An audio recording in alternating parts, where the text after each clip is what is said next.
Hey, what's up everybody?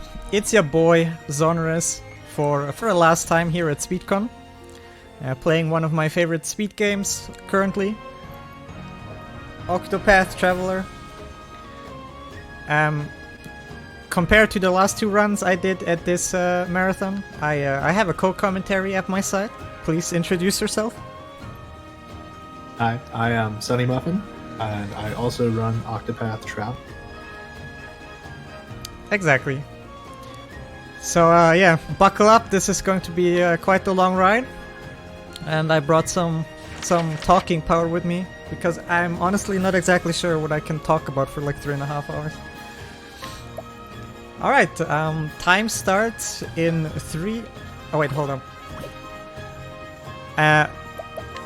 Currently, the bid war between English and Japanese is like 0-0, if I remember correctly. So Let me check that again real quick. oh wait.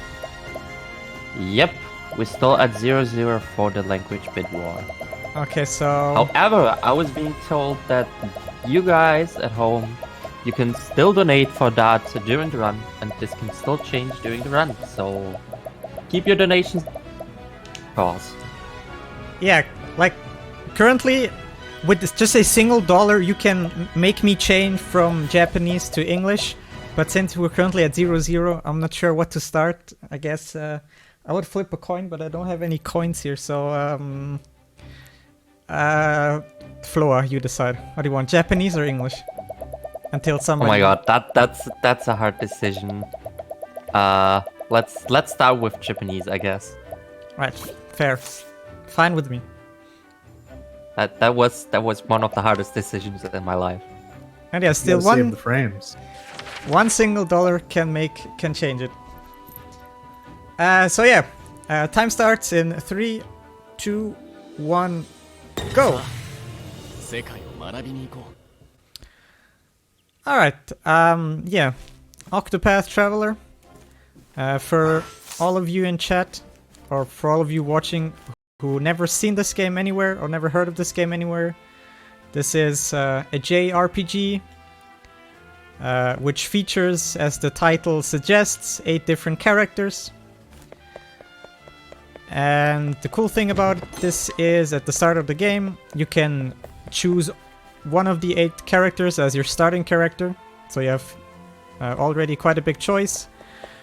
And throughout the run or throughout the game you can pick up the remaining 7 characters as you please in any order that you wish. All of these 8 characters have their own unique stories. And yeah, the all main stories category, which you're seeing right now, basically just plays through the story of all of these 8 characters. And there are a few different routes to this. The one that I'm using right now starts out with Cyrus. He will be quote-unquote our main protagonist for the entire game. But there are different routes you can take. There's still a little bit a debate which one is the faster one. But currently it's like preference kind of thing. All of the characters have like, of course, are unique and have their own special abilities and stuff. Here, our boy Cyrus, for example, he's like a scholar, and he likes books and research and, you know, that kind of stuff. And his special ability is that he can scrutinize people for some additional information or hidden objects or other things. And we use that for story purpose, and here at the start of the game to pick up these hidden items here.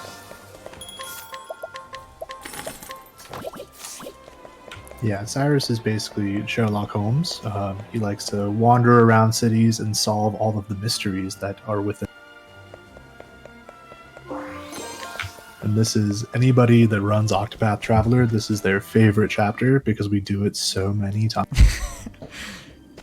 Yeah, that's true.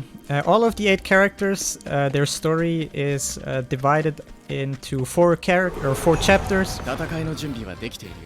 And yeah, here's the battle system where we get a quick tutorial.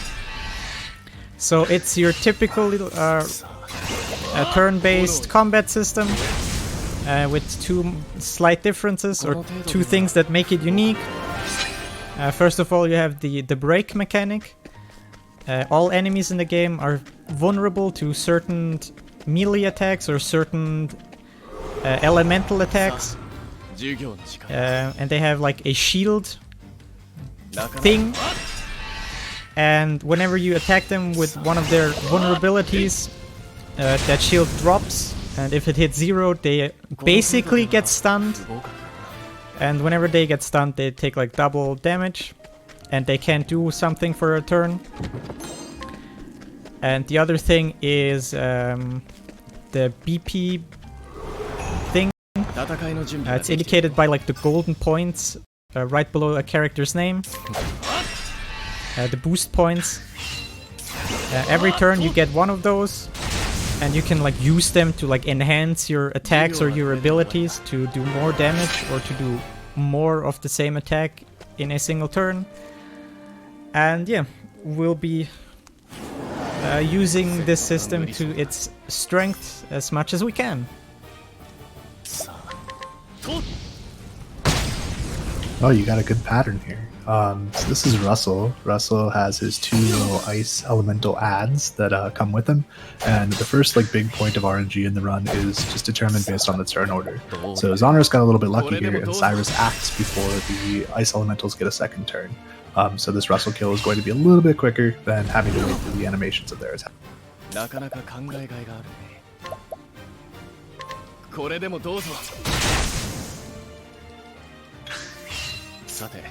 One of my menu options is weird, I just realized.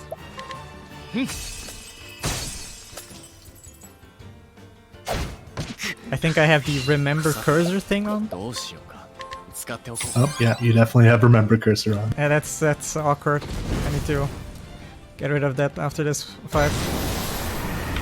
You usually play with that? Sorry? You usually play with that, or is that something No, for your... no. I accidentally enabled it, I think. I normally do not play with this, because right now this is super awkward. This messes with my muscle memory so hard right now. Switch it right at the end of this fight. So Russell just being a chapter 1 boss, nothing too special about him. He goes down pretty quick. That's pretty much like a casual strategy that you can use to take him out. There's really nothing fancy about it. Speed strats don't really start until we get out of chapter 1. Exactly. Yeah, you saw the boss fight. It basically just comes down to break him, and when he's like vulnerable to more damage, do as much damage as you can. And that's like basically this game as a speedrun in a nutshell. Break an enemy and do as much damage as you can, and you win. It's of course very simplified like that. Okay, let's find the setting real quick. I have no idea where this is. Remember battle cursor position. No, thank you. Alright, fixed. Alright, yeah. That's basically Cyrus's chapter 1. So he's this scholar guy, and some kind of ancient tomb gets like abducted or stolen or something, and he is now trying to find this tome that got lost. That's like his story so far. Yeah, he really wants to find this book. Yeah, here we get introduced to a side quest. This is Kit. He's the first side quest in the game. He's like injured, and you give him like a healing thing, and then he feels better, and that's it. We basically do that to get a little bit of money and to progress his side quest story, because we kind of need it later. Oh boy. Oh boy. Interesting. Yeah, it's a good thing you have Lightning Blast. Yeah, good thing I took that extra encounter. but unfortunately I got surprised.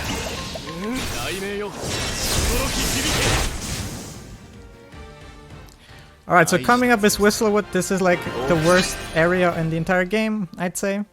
Because right now we're gonna do the only session of grinding and leveling in this entire game. Right now we are in kind of a high level area. And we're trying to get a specific encounter. Which of course I didn't get first try. It would have been too easy. So these are frogs. We hate frogs. We don't want to see frogs ever. And I'll probably do some donation things right here. For every bad encounter I donate like $1 after this run is done. Up to a maximum of like 20. But I'm not sure if I should like spend 20 tries getting a good encounter. I'd say we'll give it like 10 turns or so maybe.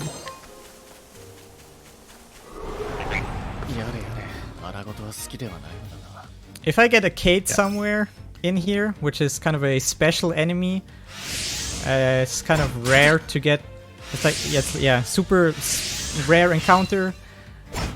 When you kill it, it gives like a buttload of XP and stuff. We don't have exact numbers, but we figured out it's something like 3% for it to appear. So if I get a Kate, I'll donate like the 20. Otherwise, we'll be sitting here for a moment, and let's see, that was the second one.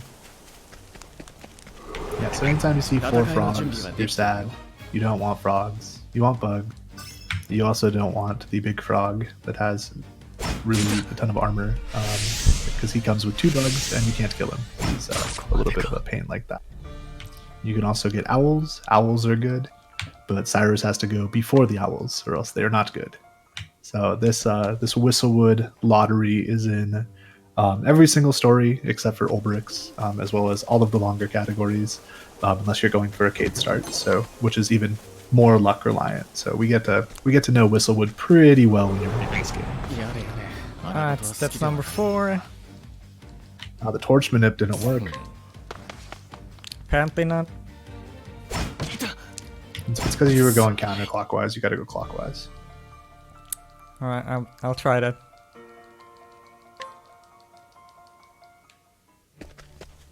Yeah, this is where a lot of runs reset, because you don't want to waste too much time in here. Luckily, it's right at the start of the game, so it's not too bad. But it gets on your nerves regardless. Oh, there we go, maybe? Ah, there we go. You're out of there. So yeah, that light Soulstone M that Xoneris picked up in Cyrus 1 is enough to kill that encounter, and it gives a ton of JP, which will enable him to do some more shenanigans. Oops. Yeah, maybe quickly to explain the Soulstones. They're consumable items in the game, which do a fixed amount of damage. They come in small, medium, and large. And we picked up a medium one. Mediums are pretty strong for the early game, or like for level 1 characters. And we used that Soulstone to kill that encounter there, which is technically way too over leveled for us. You saw it did a pretty decent chunk of damage. And with that we could have instantly killed these guys, which is nice. And in this game you get XP and JP. XP is just for your typical leveling up stuff. When you level up, your basic stats increase just a bit. And JP stands for job points. Whenever you defeat an enemy, you get an arbitrary amount of like job points, and with these job points you can then buy new abilities for your character. And whenever you buy a certain amount of abilities, you equip passive abilities. And if you learn 2 scholar abilities, you unlock the evasive maneuvers passive abilities, which is kind of the best passive ability in the game. Oh nice, first try 30%, that's nice. And yeah, basically what evasive maneuvers does is like one of the best ways to describe it is, as you've seen, this game works on random encounters. Normally, you can imagine it like this. You can like walk 30 steps without getting an encounter. At your 31st step, you have a 1% chance of an encounter. At the 32nd, you have 2%, and so on. And at some point, you get a random encounter. When you have the evasive maneuvers passive ability equipped, you can walk for like double the distance, for like 60 steps without getting an encounter, and the 61st it starts at 1%, and so on. So essentially you can just walk quite a big distance without getting an encounter, and that's pretty useful in the speedrun. Without this passive ability, the speedrun would be kind of bad, to be honest. Yeah, it definitely would not be as fun. A lot of what is really makes Octopath a great speed game is it's completely open from the beginning. So after you finish that chapter 1, you can now go explore basically anywhere that's not a story dungeon. So by getting evasive maneuvers, we're able to go into areas that are way higher level and pick up items that we should not have and use those to defeat the early game much, much faster. Exactly. For example, what I did right after my quick leveling session, I got a few items. I got a job shrine, which we're gonna talk about a little bit later. And I visited like a little bit of a later city in the game, where I scrutinized the lady for a 30% chance for a hidden item. And that hidden item was another soul stone, but this time it's one of the large soul stones. And you will see what a large soul stone does to like a chapter 1 boss. And yeah, we picked up our second character here, which is Tressa. Cute Tressa. Tressa is a merchant. She's very young. She does cute things sometimes. But she's pretty strong in this video game. She's probably like the best, like the most OP character for speedrunning. Which is a little bit tied to her class, the merchant, but we'll get to that a bit later. Yeah, throughout the run you're going to see Tressa spotted X amount of money in the upper left-hand corner when Xoneris phases into a new area. That is her Eye for Money passive, and that really just helps the money route of this speedrun. So as you just kind of move from zone to zone, Tressa's just going to find a little bit of money every time that you go into a new zone, and that's going to enable Xoneris to buy some more stuff. Yeah, here's our next boss. Like I said, there we go. Easy. Yeah, like I said, these soul stones do quite a hefty amount of damage to chapter 1 bosses. Like casually you're not supposed to have these light or like the large soul stones at this early at the game. And yeah, that's basically the boss, and now we can have Tressa as a permanent party member. Kind of. Time for donation. Sure, go ahead, buddy. Alright, we got a cent donation by Robbie XD, which goes to the Drysen Blind. Means we have actually met that incentive now. How much? Sorry, your microphone cut out at the start a bit. Oh, sorry. Yeah, maybe I should move it a little bit closer. That would help. To my mouth. Yeah. Yes, we just should I read the whole comment again? The whole donation? Sure, go ahead. Alright, we got a $21.90 donation by Robbie XD saying Xoneris love, which goes to the blindfolded dry song incentive, which means we have actually met that now. Dude, Robbie, the absolute MVP, dude. I love the guy. I also want to remind you guys again that you can change the language during the run, which is currently still at $0. So with just a single dollar, you can make Xoneris switch to English voices. That is your style. Exactly. We started out with the Japanese language, and with just a single dollar, you can make me change it over to English if you fancy the characters screaming their attacks in English instead of the Weeb language. I would highly recommend having English language during Ulbricht's chapter. Yeah, but then there's no Vagaken, so... So the entire like early game of this is basically just running around into high level areas collecting items. So it's what it really looks like is just you're running around from screen to screen. But some of these screens are a little bit sketchy where you have a chance of getting an encounter because, like Xoneris was saying, you go over that limit to the point where you can theoretically get one. So part of what we do to eliminate a little bit of that RNG is doing screen resets. So right there, he dipped into South Stoneguard Pass, which resets the encounter rate and it enables him to get to Stoneguard safely. And then gonna go turn around right here and head to the Warrior Shrine, and then there is a chance of getting an encounter here. So it's kind of like a hold your breath moment. Yeah, exactly. What we're gonna do for like the next few minutes is just run around and visit some towns and get cool items. This is not insanely like nice.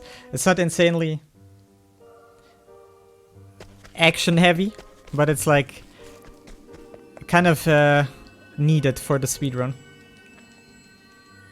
No, Octopath is the best racing game ever. You gotta apex those turns. You gotta make sure you're taking the shortest distance from point A to point B. Gotta make sure to minimize that step count. Optimize everywhere. Yeah, gotta cut every corner as close as you can.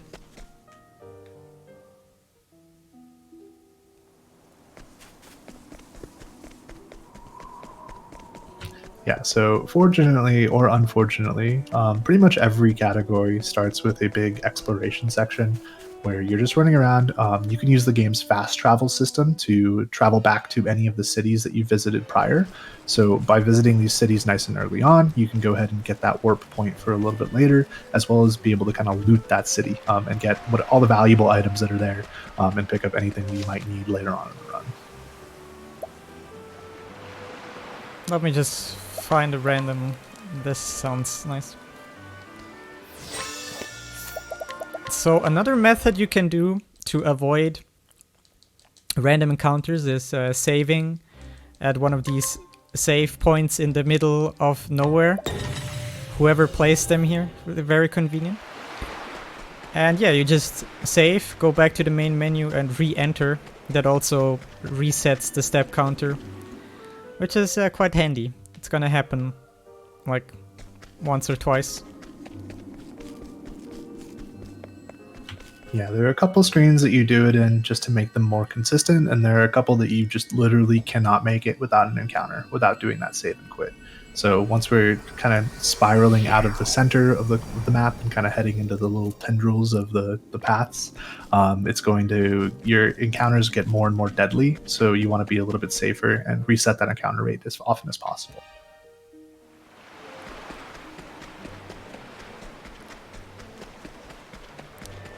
Yeah, so I can give you like a roadmap to all main story speedrunning. I personally always divide it up into like 4 parts. Part 1 is like the preparation phase, where you like assemble your team, get most of the OP items in the early game. Then part 2 consists of finishing Ophelia's story as fast as you can, because it's kind of important for reasons that will get apparent when we get there. Then part 3 is pretty short, but I call it like get OP, where you defeat the secret boss and become OP. And then part 4 is basically just finish the game by killing all the remaining however many bosses there are. You don't have a 5th part for 8%? No. I should probably make one. Do you skip that window? I wish I could.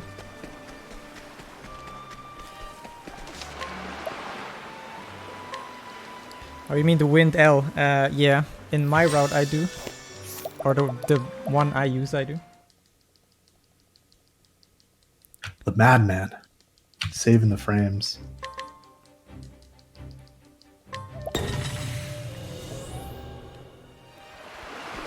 Alright, this is one of the more scary screens in the run.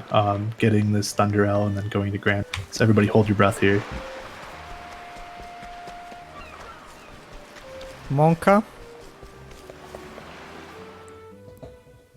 Nice. Oh, you're so good.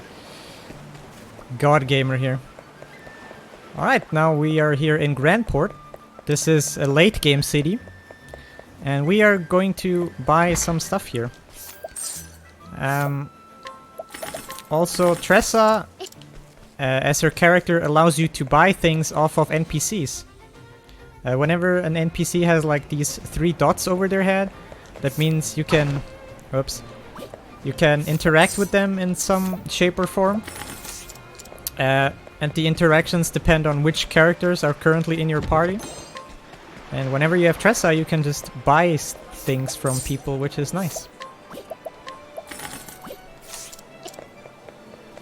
Yeah, Grandport is visited very early because there's a lot of NPCs here that have a lot of really good items. And the people here are just so rich, they like to leave valuable things just lying around. So you're just kind of picking up some items just to sell for gold. Yeah, this theater here you will see a little bit later again. This is part of Tressa's final story.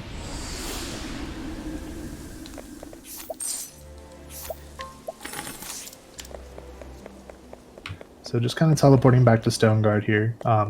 This area has a lot of soul stones, and like you saw earlier, the power of soul stones in the early game is really what we're going to be using to push through it. So Xoneris is just going to go in through here and buy some more medium soul stones, as well as the elemental augment.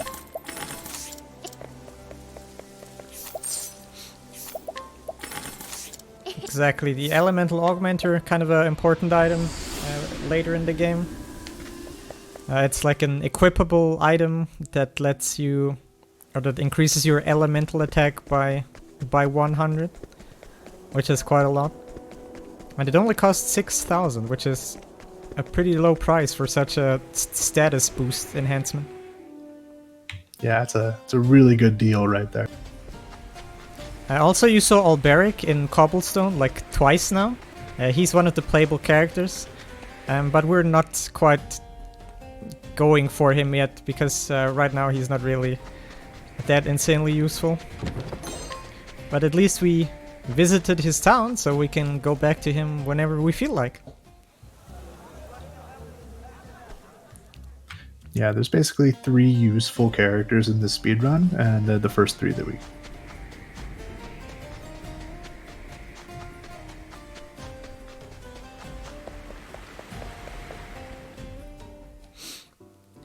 Yeah, so like I said, the first like 45-ish minutes of the game consist out of basically just running around the entire world, visiting cities, talking with NPCs, buying stuff, stealing stuff from chests, looting, and all that good shebang, which prepares us for like the first phase of the game.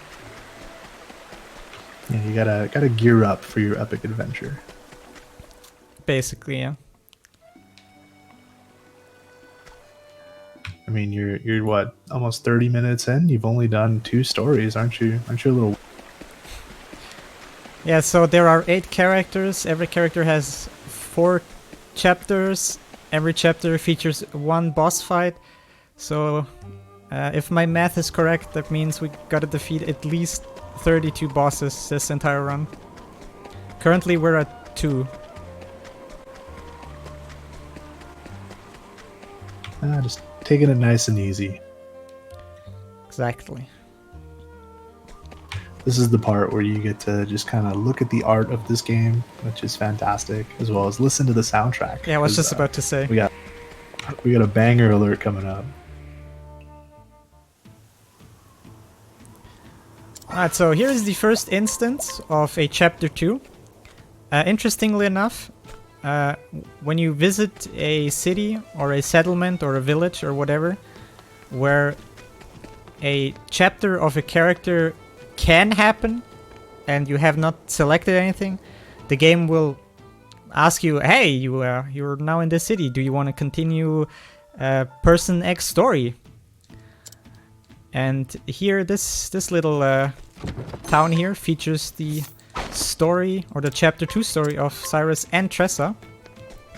So we can technically choose which story we want to progress, what are we gonna go with Cyrus? Because that allows us to pick up that Wind Soul Stone up there. Oh wait, I'm supposed to... There we go. And yeah, like Sunny said, the wannabe Sherlock Holmes that Cyrus is, he's uncovering some riddles in this mining settlement here. And after some quick deductions and finding stuff, we completely gonna ignore the rest of this town for a while. We could technically go and fight the Chapter 2 boss of Cyrus, but that would be a very unwise decision right now, because he will pretty much insta-kill us, I think. Yeah, not quite ready to fight him yet. Basically just enter the town, listen to their problems, and say, okay, I'm just gonna peace out for about... Yeah, he's like, here, I figured out the solution for your problem, but I'm gonna deal with the problem a little bit later. So I'll be right back in like a few days. Cyrus just has some more pressing things to attend to. One of the interesting things about this game is as you progress through the stories, the NPCs in the towns move around, and sometimes they'll be in different places, sometimes they'll be in different towns. Some of like the side story NPCs will do that. So the world is very alive, and as you interact with these people, they kind of shuffle around and do different things. So now that Xoneris is locked into Cyrus's Chapter 2 story in Quarry Crest, all of those NPCs are frozen now, so we can just come back whenever and finish up the rest of that story. Yeah, the more pressing matters right now is to recruit our third character, which is Therion. Therion is a thief. He's the stereotypical edgy boy of every JRPG. Just the way his hair is like indicates as much. And yeah, one quirky thing about this game is whenever you start a chapter 1, you're locked into this entire chapter. Like, you can't even leave the city. You can't fast travel out of it. You are forced to be in the city as long until you finish the chapter. And this even proceeds if you have like a level 99 character in your party. If you start at chapter 1, you have to finish it first before going anywhere else, which is a bit weird, but sure.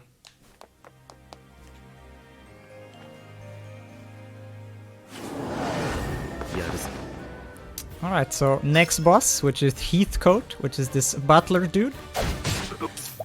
And we're gonna do the same thing here. We just throw some shiny glowing stones in his face, and that should solve our problem. He's a little bit tougher though, he requires 2 stones instead of just 1. Yeah, as you collect characters, the Chapter 1 bosses actually scale their HP up. So they're like an appropriate level of challenge when you get there with 2 characters. So you saw that Tressa's Chapter 1 boss took 1 large soulstone, whereas Therion's took a large soulstone and a medium soulstone. And then Ophelia, who's the 4th character you're going to pick up, Guardian is going to have a bunch of HP that you can't just soulstone through realistically. And yeah, now that we collected, or rather recruited Therion, his special ability is that he can steal people. He can steal stuff from people. Stealing people, that would be interesting. He's like the counterpart to Tressa. Tressa is like the righteous character, where you buy things off characters. And Therion is like the roguish counterpart, where you just steal the same items from them. But it's tied to like a certain percentage, depending on your level. And yeah. Yeah, so every action in this game has a noble and a rogue variant of it. So Therion and Tressa, they have access to the same item pools, but Therion's is, again, it's like a kind of a chance thing, and you can run out of chances, and it gets a little hairy. Exactly. But yeah, basically we have the dream team assembled. These 3 characters you see right now, you will be seeing these 3 until the end of the game. And the other 5 characters will be swapped in and out, depending where we currently are in the run. Like these three characters here are basically Iron Man, Captain America, and Thor, and all the other ones are not as important. We'll switch back and forth.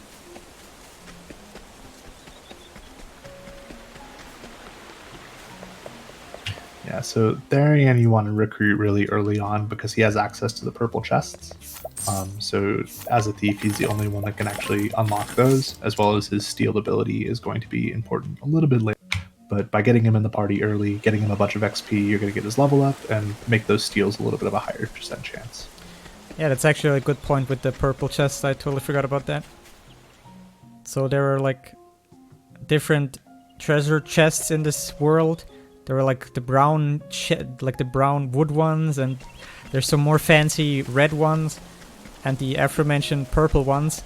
And for some reason, only Tharion can open the purple ones, and they contain like the best loot in the entire game. And we kind of need that good loot, to be honest. So yeah, having access to scrutinize, purchase, and steal is really good, and then being able to get the purple chests is basically you can full loot areas.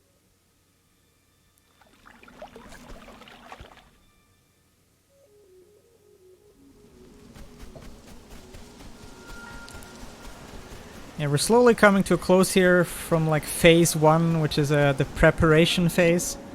There's just a few more things. Oh wait, what? There's actually a bunch more, I forgot. We're like Yeah, you're two-thirds collecting stuff for a while. Yeah, we're like 2/3 through the exploration. The preparation phase. The assembly phase, I guess. Also reminds me. There we go.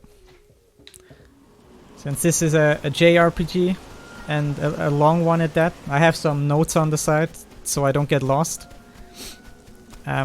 Fortunately for the first hour or so, I have most stuff memorized by now. Like up until now I played the game without looking at the notes once, but after like 1.5 hours ish or so, or 1 hour, I need to look at that every now and then. Do we have time? Go ahead. Quick donation. Alright, we've got a $5 donation by a human.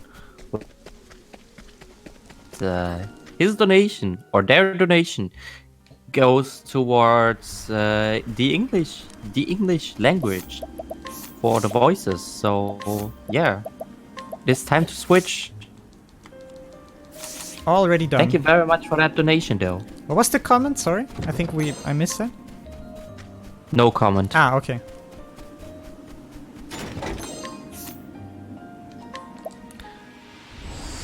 I mean, right here at the start of the game, the voice language doesn't really matter much because you're not fighting much, so you cannot get to hear the characters much. But yeah, so far we English now, I guess. That's fine.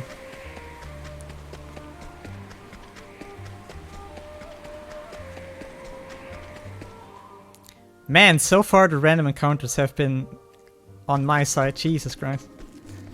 Yeah, you've had really, really good luck. Whistlewood was a little bit of a pain, but I mean, I guess in the grand scheme of a marathon run, getting like 5th try Whistlewood is actually pretty good. Yeah, and unfortunately, a lot of the RNG in this run comes down to those like random encounters in some of these areas. But Xoneris has just absolutely blown through them and gotten really lucky. No encounter.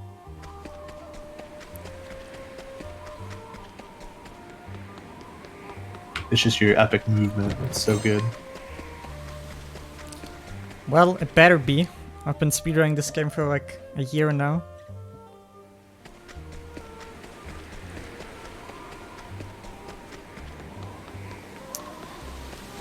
So yeah, we're making our way to some more towns, getting more stuff.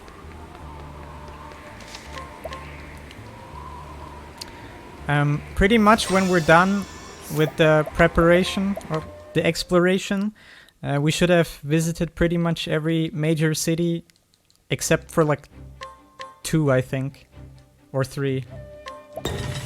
So we can fast travel around the world rather quickly. This here is Orwell, which features the best music of the game in my opinion. And it's also the city where Alphen's last chapter will take place.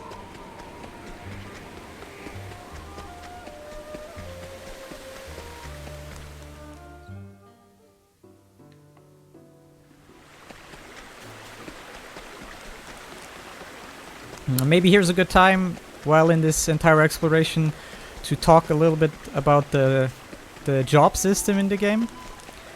You've seen me now collect a bunch of these, or going into a bunch of these hidden shrines. I think we have been to like 5 or so, or 6. I actually don't keep count. But they're like somewhat secret hidden areas. You have to like be a little bit perceptive to find them. And there you can acquire the jobs for all of the 8 characters. So all of the 8 characters are like tied to a certain job or class, so to speak. And when you find the jobs, you can equip a character with a class that he or she generally does not have. Yeah, and talking about these shrines here, for example, what we're now collecting is the Dancer subclass, which is normally the standard default class for Primrose, for example.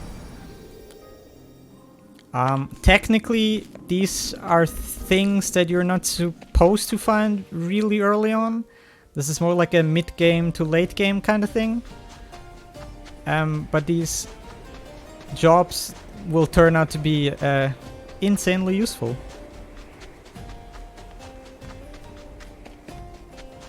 Yeah, Do we have time for another donation? Go, go, go.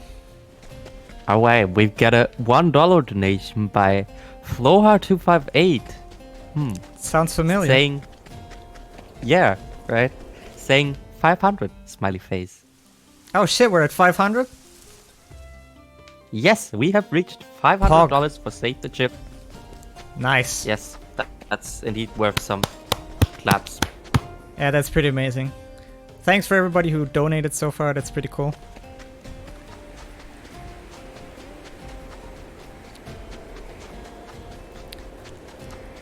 Yeah. There's not insanely more left to this exploration phase here. Yeah, we talked about the subclasses. What else is there interesting? Switch versus PC. So I believe you're running on the PC version. Oh yeah, that's a good point. I mean, you brought it up, so feel free to explain. So the Switch version and the PC version are basically the exact same, except for load times and input lag. So the PC version has much quicker load times. There's a certain area later on in the game that the Switch takes, like I think it's like 17 seconds to load, that the PC loads in 4 seconds. So it speeds up the game quite a bit that way. And then there's a little bit of input lag when you're doing menus on Switch that is not present in the PC version. So the game basically will go as fast as you want. It's really, really nice. It feels way smoother. Yeah, so the PC version is faster for speedrunning purposes. Yeah, also on PC it runs on 60 FPS compared to the Switch on 30, I think. Which also looks and feels quite different.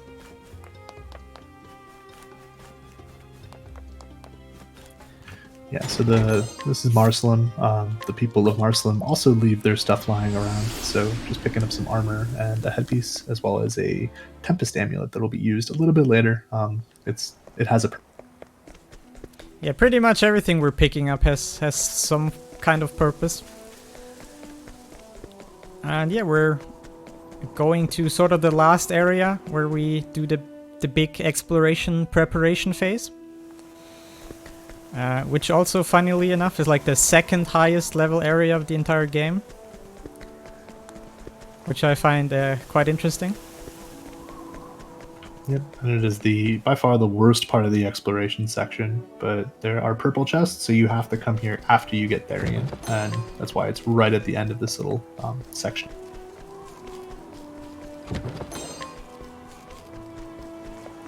This area is just absolutely atrocious. The encounters, every encounter here will kill you, and it has very high encounter rates as well. So getting through here without an encounter would be very, very...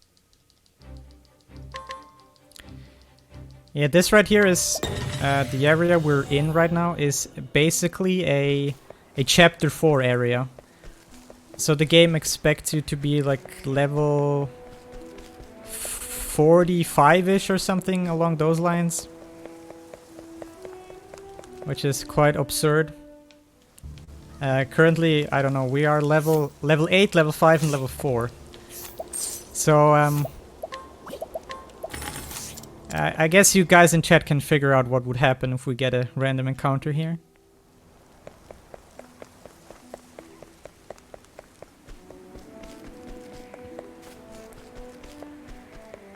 Yeah, what we just saw was Everhold. It's the city where, or settlement, or whatever, where Primrose's last character or chapter will take place, which will be very, very further down, or like pretty somewhere at the end of the run. And now we're gonna go to this aforementioned second highest level area of the game. At the bottom left, whoops, you will see, I can showcase this here. It says danger level 55. This is like the game's way to tell you you should be level X to be okay in this area. So the game just told us basically we are supposed to be level 55 to survive in this area. I think level 8 is fine. What do you think? Should be okay. Perfect. Easy claps. So here we're gonna pick up something very important here, the knowledge staff. I'm gonna talk about that in just a few seconds.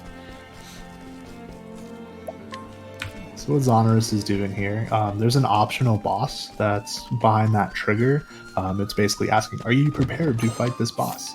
By stepping into that trigger and saying, nope, I'm not ready, you also reset your encounter rate. So by using that, able to kind of loot that super high level area and get some really good...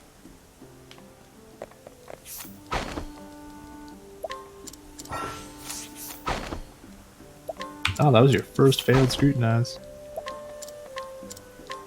It's like the typical thing, you get the 30% first try, 70% takes a minute. Alright. So this is... Fucking... I do this all the time. I always walk into the wrong direction here.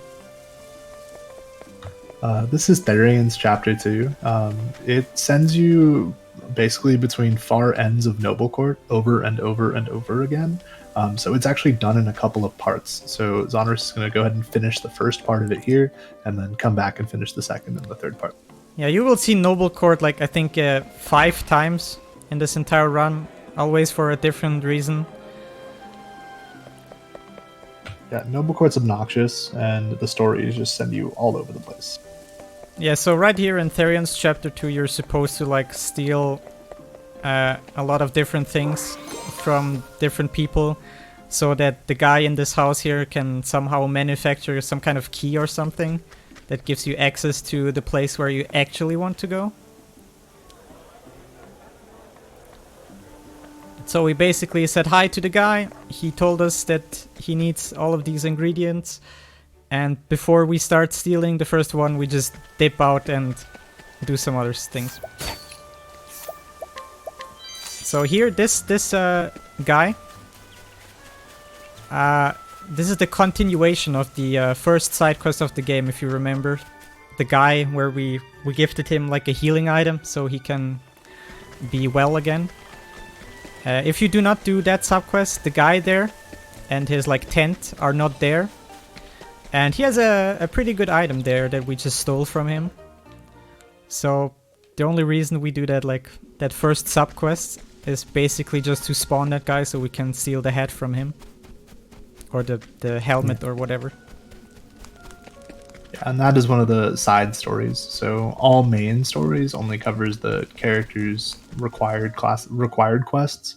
The side stories, we basically only do the ones that are helpful in achieving that goal of completing all the character stories. All right, and we finally gonna pick up our fourth character, which is Ophelia. She's a cleric. She like this religion thing. And coming up is kind of the first bigger menu of the game. So first of all, we collected some nuts. You give it to Therion, right? Don't want to mess this up. Yeah, so nuts are basically just permanent stat boosts that we're going to use to buff up Cyrus. So picked up 3 magic M nuts. That's the big thing that was done in that exploration section, is going to give him a big boost in his elemental damage. Yeah, like I said at the start of the game, Cyrus is basically our main protagonist because he's going to, at least in the later part of the game, he will do all the damage and kill all the enemies, kind of. And yeah, since he's like the scholar wizard kind of guy, we're just gonna boost his like elemental attack into absurd heights at some point, and that's like how we win later on. Yeah, and I just need to make a mention, your encounter luck has been insane. I don't think you got any optional encounters that entire exploration set. Yeah, I think so, yeah. It's pretty good. I will not lose to you. Alright, here's the first fight where it's gonna be a little bit different than just throwing some stones in this guy's face. My turn now. Oops. Let me help. So what do you... Yeah. Go ahead. Oh, I was just saying that Guardian has almost double the HP as Heathcote. So again, as you progress and collect more characters, these Chapter 1 bosses get Do stronger. my best. Take this. Yeah, you seen there, Cyrus. Like, we equipped him with some really late game equipment, which consists out of the Sorcerer's Robe, the Knowledge Staff, the Adamantine Hat, and the Elemental Augmenter. All of those quite high level end game items that boost elemental attack by quite a decent amount. And you've seen there his Lightning Blast did like 3,000 damage each. One large soulstone used if the enemy is not broken, that's also like 3.5 thousand damage. Like 3.5k. So he's already getting to a point where his damage is like pretty sick. Like he's currently level 8. Like a level 8 character, I think is not even supposed to do more than like 1,000 damage. Yeah, it turns out if you give Cyrus a bunch of endgame gear and a bunch of magic nuts, he's pretty good. And yeah, since we picked up Ophelia, by the way, on our roadmap list, we can mark out the exploration preparing phase, and we're basically in the second phase of the game now, which I call just like it's just Ophelia kinda. Ophelia will be the first character that we will finish the story off, because of a certain item that you can only get if you finish Ophelia's chapters or Ophelia's story, and that item is like so good, and it's just so good that like the first objective is just to finish her story as quick as possible so you can get to that spicy item. Yeah, and conveniently, Ophelia's story is she has some of the easier bosses of the characters. So her Chapter 4 boss is probably, in my opinion, the easiest Chapter 4 boss. And still, we're quite a bit under-leveled. So doing some higher level bosses at lower levels gets you a lot of experience, and you gain a ton of level. Yeah, and also Ophelia's Chapter 2 and Chapter 3 are basically free. Like, there you can't lose, I think. Unless you misclick. Or like, you can't... The game cannot make you lose. If you lose, it's mostly your own fault. For like a misclick or something like that. Oops. So Ophelia's special thing is guide. She has to guide the wayward youth of Saintsbridge and make them realize the error of their way. Exactly.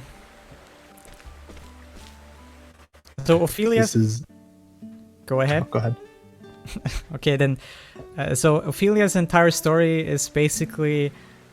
you're like this flame bearer, which is like a religious thing where you like traverse the world and light some fires in some churches and stuff, which is kind of a ritual thing that happens every century or something like that. I don't quite remember.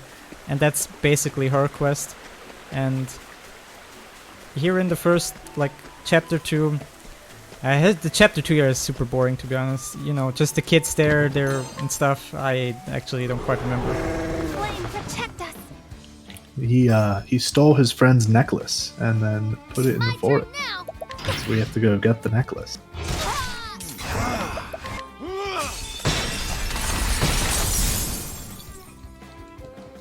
You should have studied harder. I didn't get the Camellia, which is nice. Yeah, and one really nice thing about this category is there's really not a ton of grinding. So all of these encounters that Xoneris is taking are there to get some more of those job points. And you really don't have to take too many extra encounters just to get the abilities that you want. So most of these are done along the way. So you're going to go ahead and take an encounter in the trail to the Mirkwood as well as one in the Mirkwood. Because you're gonna get an encounter regardless. Like, okay, interesting. You cannot traverse this area without getting an encounter, so we just as well just kill these guys. Take this! And that's that. And yeah, here we're gonna do our first menu with the job system. So yeah, basically getting the party set up for the Wolfie Boy coming up. Xoneris just needs to go through and equip these abilities that was gained through those job points that was grinded from those encounters.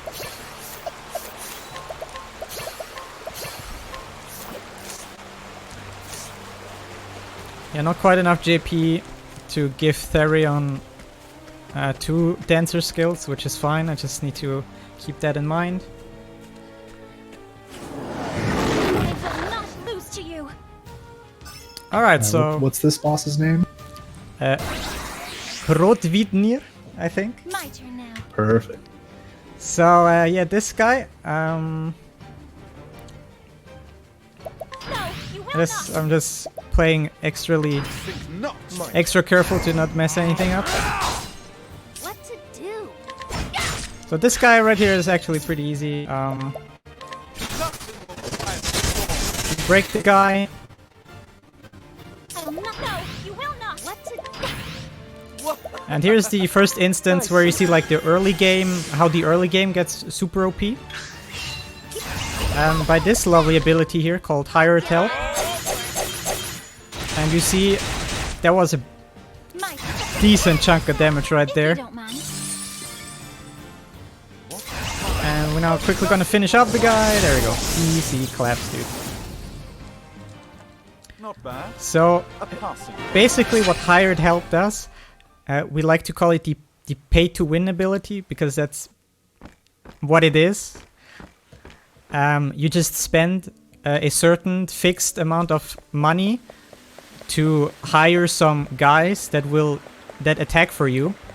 The cool part about this, the amount of damage the guys do is like fixed. Oh fuck, I forgot to scrutinize the guy. Is fixed all the time. And basically the more money you spend, the more damage you'll do. And since we collected a lot of money in like the first phase of the game, the exploration phase, we can use like the most expensive thing. I'm just gonna go like super omega save here, because my luck has been pretty nice so far. I don't want this guy to mess it up now. Yeah, so the game is generally pretty forgiving. So it auto-saves basically every time you go through a screen transition, but some of the auto-saves are really, really far back. So in this case, the auto-save, if you went from the wolf, it'd be well before the wolf, and you'd have to go back and do that entire boss fight over again. But since Xoneris saw this coming, naturally, you knew that Cyrus is going to be really, really bad at doing his job. Made that safety save there, and then gonna go ahead and use that to do this scrutinize. It's 36%, but it's actually 3%. So the thing is, whenever you attempt, like whenever your rogue characters attempt a percentage and they fail 5 times in a row, you cannot use any character interaction moves anymore unless you go to the tavern of the city and like pay a little bit of money so your name gets like, so you're like good again in the eyes of the people. But we need to scrutinize the guy, so this weapon shop here has some more stuff in it. And you're gonna need some of these things. Yeah, so basically just kind of gearing up for the next chapter, because the difficulty is starting to ramp up. That was just the end of a chapter 2, and going to start moving into a chapter 3 area with, again, very under-leveled characters. So these empowering bracelets are going to help kind of bridge that gap and give a bunch of HP so you can live through some bosses.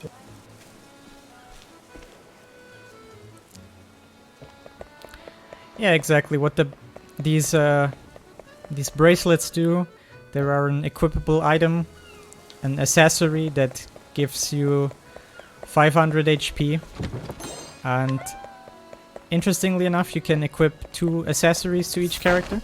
So you just give most of your characters 2 of those, and they instantly have 1000 HP more, which is pretty nice because they're like super low level. I think their let's take a look. Like, yeah, Tressa, for example, her HP just got more than doubled. It's like, yeah, it's pretty insane. Yes, this is Goldshore. This is Ophelia's chapter 3 area. We were here a little bit earlier, but we just kind of like walked in the front door and decided to leave. But since that was tagged, now you have the fast travel. You can just come right. Yeah, we just visited the city earlier, so we can teleport to here right now. Which is nice. And yeah, here's some more story stuff happening. There's like this guy here, the cardinal or whatever, like the position is called again. And he has like children, and it seems like one of his children got abducted. And we are now the rescue squad. And we're supposed to go rescue the child. I think. Yeah, that's about right. So, and then right there you saw Xoneris just teleported out. Running from one side of Goldshore to the other is actually slower than teleporting to Grandport and then teleporting back. Damn it! I'll make this quick. I normally never get this encounter. I hate these guys. Yeah, this is an unlucky encounter, so ideally you want to take an encounter inside of the grotto, but you have a low chance of getting one outside of the grotto. You need a little bit more JP, and this encounter is pretty awful. For you. Yeah, seems like we're gonna get through it just fine. Peacock strut. Here you see some more, a little bit more interesting combat. Wow, these guys are still alive. What the heck? Let's do this. Yeah, they have a ton of HP. For you. We have time to talk about some upcoming incentive. Sure, go ahead. Alright, I just want to remind everybody that we still have the bid war going on for the voices here in Octopath Traveler. So currently the English voices are active, but the Japanese voices, then you need to get in at least $5.01 for those Japanese donations. Bit Wars coming up later for Fire Emblem Three Houses, which is where you can decide if Byleth is going to be male or female. We are currently at a split $5 for that, and you can also give Byleth a name if you want that. We currently do not have a name for that yet, but hey.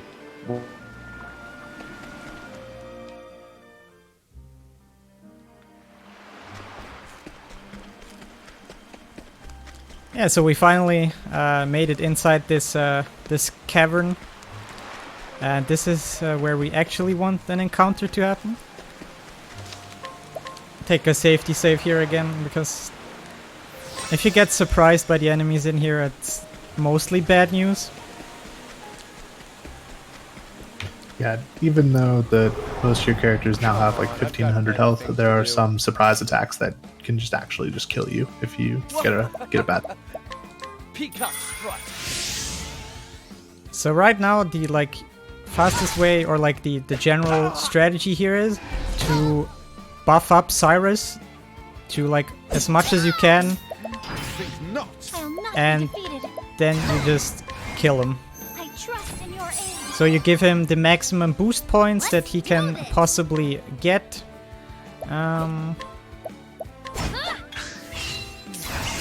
And the Dancer class, which is currently on Therion, you use a Peacock Strut, which is a multiplier to elemental attack, so he does just even a bit more damage, and you just try to one-shot whatever the encounter here is. And you proceed to go to the boss, which is Mystery Man and Shady Figure, or MMS8SF. Which is kind of an awkward boss fight because it's two of these guys. How about this? Here I go. I'll get my money's worth. Yeah, and again, like Xoneris mentioned before, this encounter is completely scripted if you do it right. It's just a 3-turn fight that you basically just apply Armor Corrosive, which is a physical damage buff. So similar to like Peacock Strut, it is a multiplier, and it's very, very powerful when you combine it with a hired help, and that's going to be the main damage source through here. Yeah, you're just trying to break both of these guys, and when both of them are broken, you just kill them. Because as I said at the start of the game, when an enemy is broken, they receive way more damage and are basically stunned for a turn. So it just works out really conveniently that you're able to break the one that is a little bit more threatening, that does more damage. You kind of break him on turn 2, and you break the other guy on turn 3. You get up your Armor Corrosive on both of them.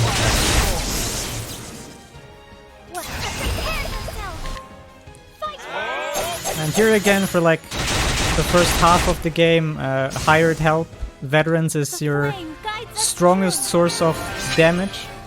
And that's what you're gonna see for like some like 2 more bosses here. And now we rescued the kid. We can return to the guy, the father, and we can heavily live ever after. Or spoiler, we don't.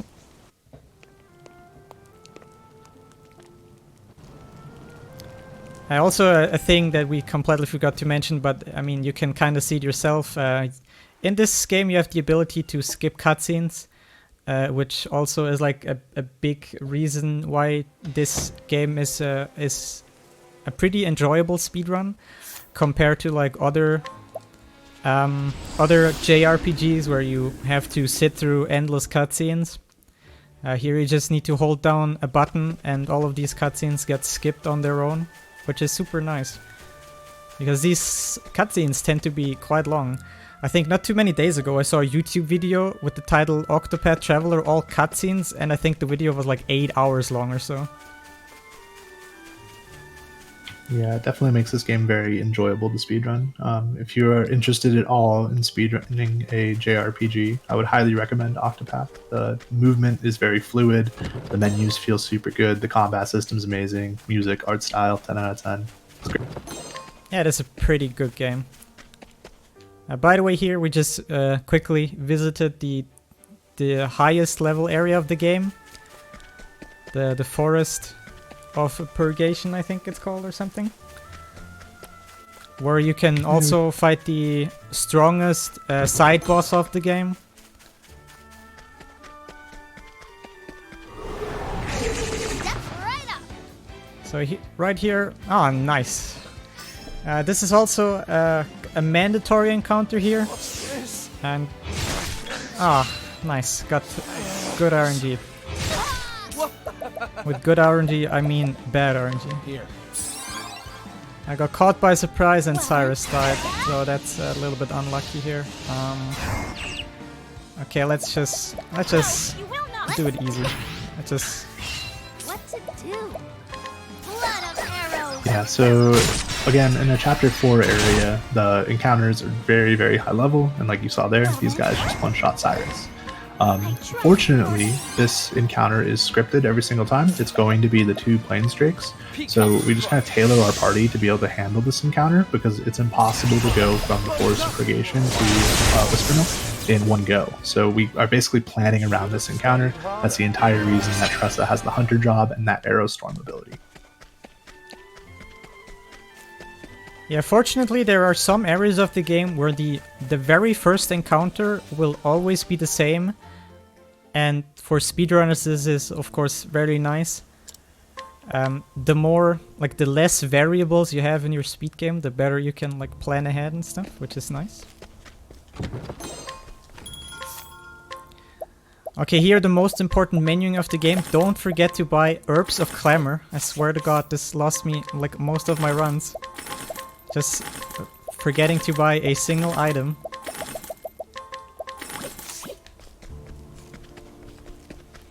And yeah, here's the first menu where we start to sell a lot of things. Throughout the start of the game, the exploration, we also came in contact with a bunch of items and high-level equipment. Some of that equipment we only picked up so we can sell it.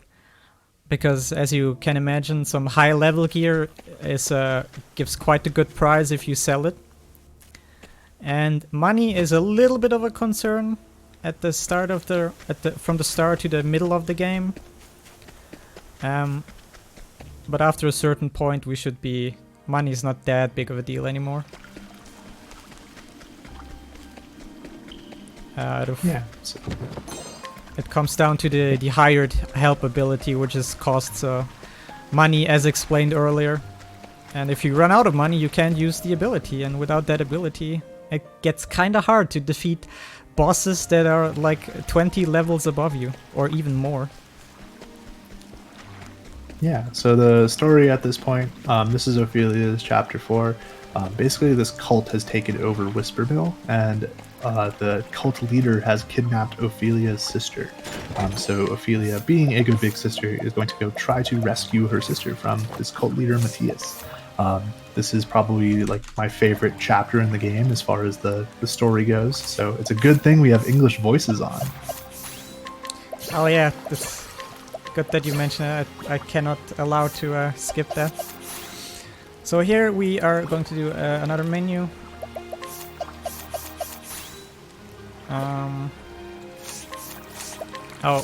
The most important part here.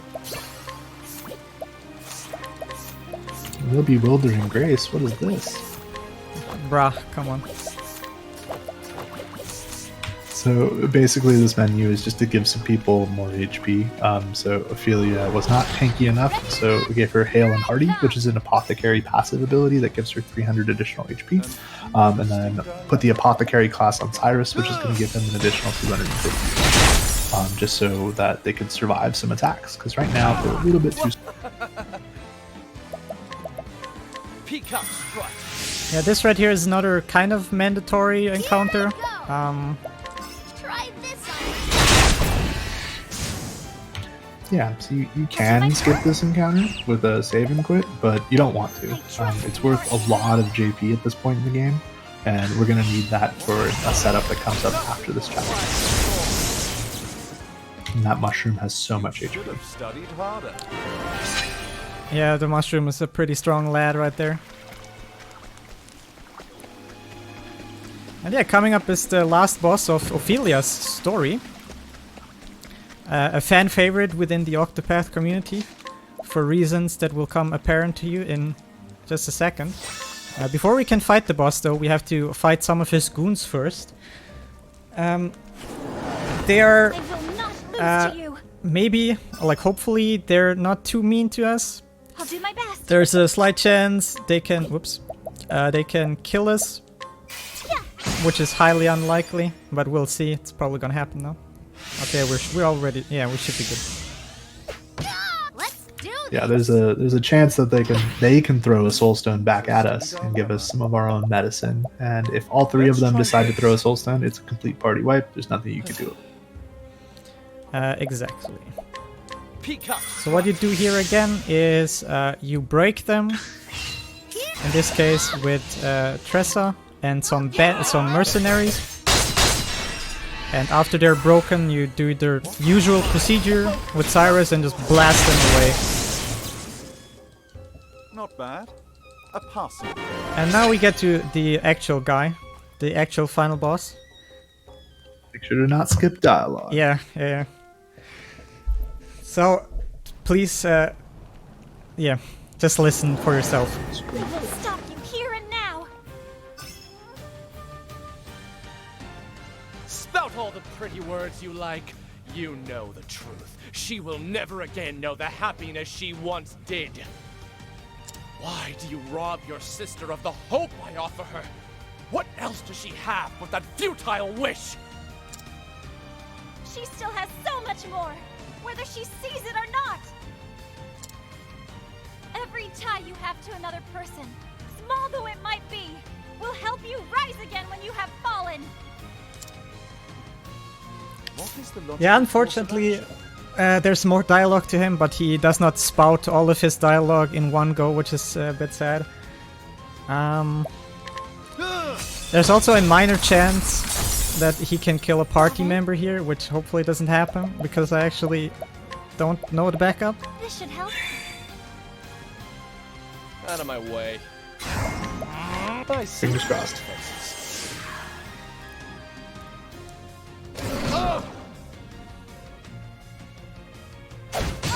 Alright, so in the first turn he gets 2 attacks. If both attacks hit the same person, that person is dead. Luckily that didn't happen, so, and now we can easily kill the guy. So all that money hoarding pays off, and you're just able to throw a bunch of veterans at Matthias here and finish him off pretty. Peacock strut. It's like a combination of hired help and the veterans and Cyrus. How about this? Yeah, we're still at the point in the game where we kind of have to use like a hybrid damage type, where we're using both veterans and magic abilities from Cyrus. But we're quickly getting out of that phase. Like you said, kind of split it up into the preparation and then the getting good phase. This is still the getting good.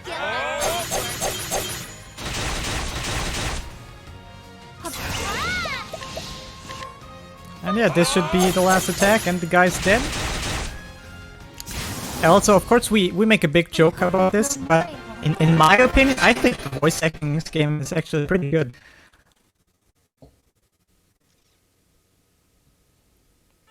I like it, it's pretty cool. Unfortunately, not all of the Chapter 4 bosses have like dialogue before the fight starts. It's only Ophelia and Therion. The other bosses don't, for some reason. Feels bad. And yeah, after you defeat Marius, the guy, you have freed your sister and you're good friends again and everything is forgiven. And you guide her and you go up to this mountain where they used to play as kids and stuff. And yeah, whenever you finish the story of a character, you get this beautiful artwork here, which I actually like quite a lot for every single character. They're super cute. And yeah, we have officially finished the story of the first character. And it's we're now, I guess this is still kind of a phase 2. This is like the transition phase right now.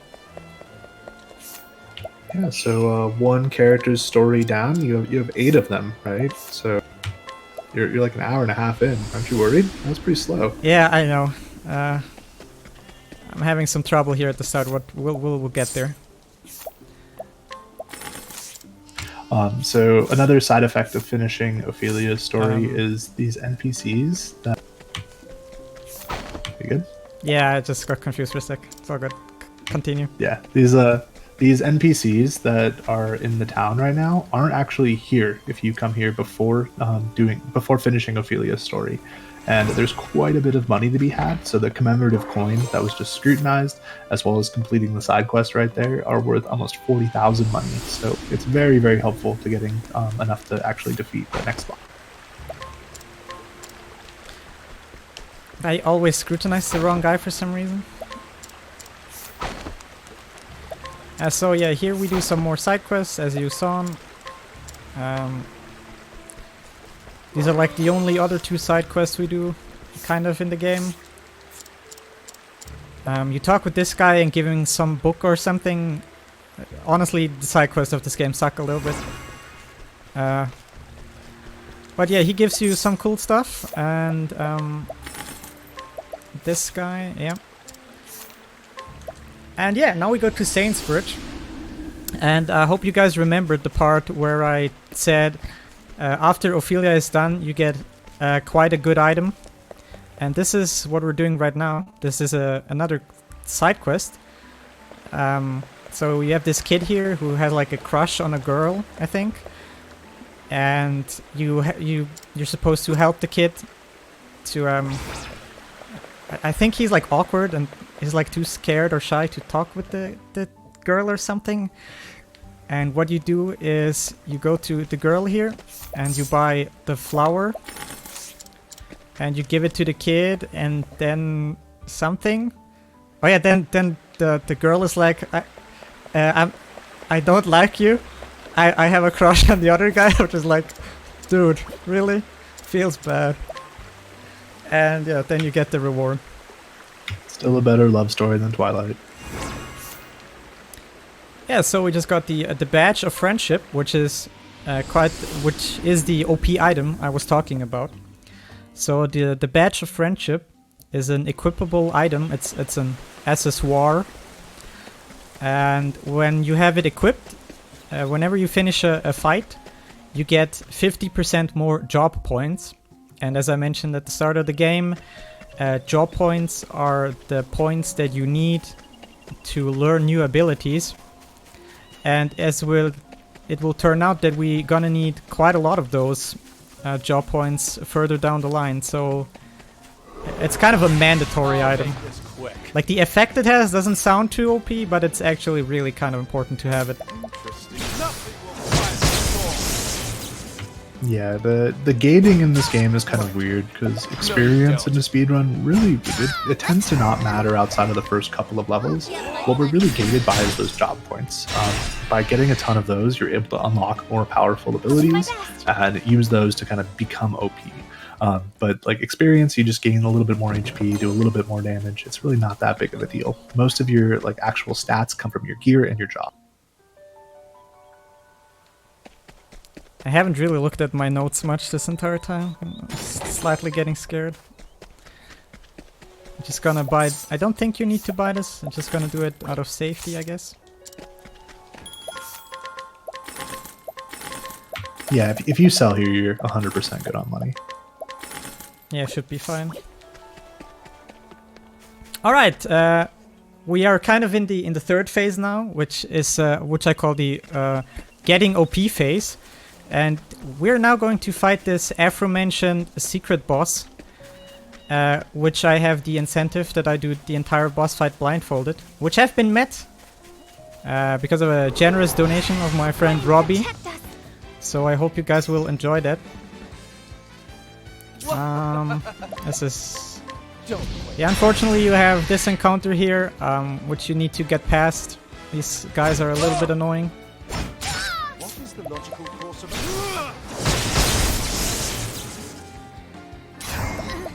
Yeah, and I think every Octopath runner has a different variant of how they go through this area. Like, some people rely on this counter to get JP off of.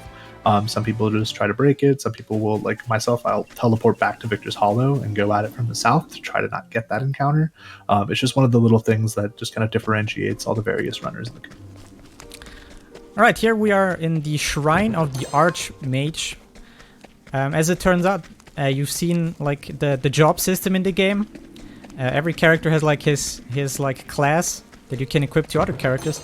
But it turns out there are some more classes in the game, which are like the secret classes. There are 4 secret classes, but unfortunately you can't just run into the shrine and get it.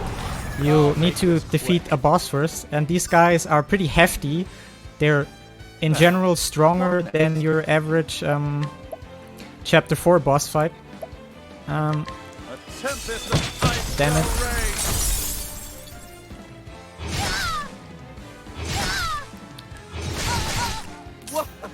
And again, very high level area. These guys do a lot of damage. Luckily, no steel defenses, so should be able to clean this up pretty easy.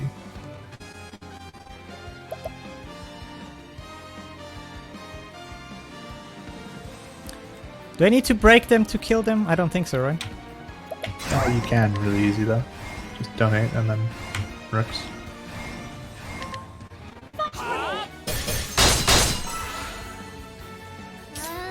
Oh yeah. That's a good turn order, I just realized. We should be okay. Yeah, you're 100% Ophelia is before Cyrus, so she can just donate next turn. We should be okay. I'll do my best.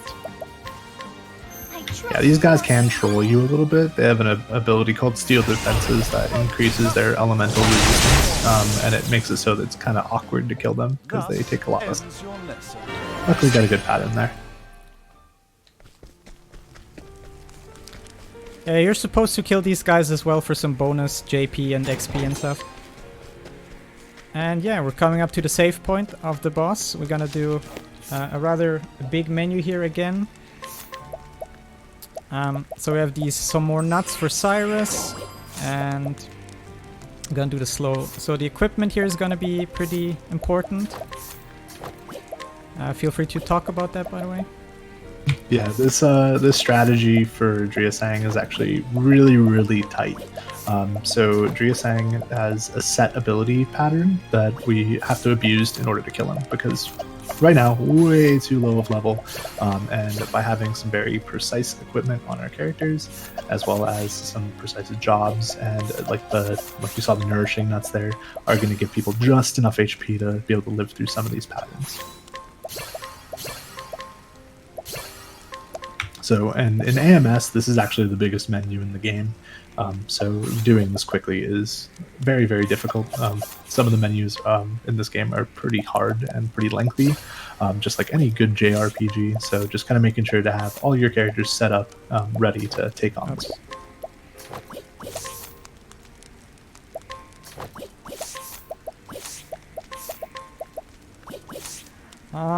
Snatch, Endless, I think everything should be good.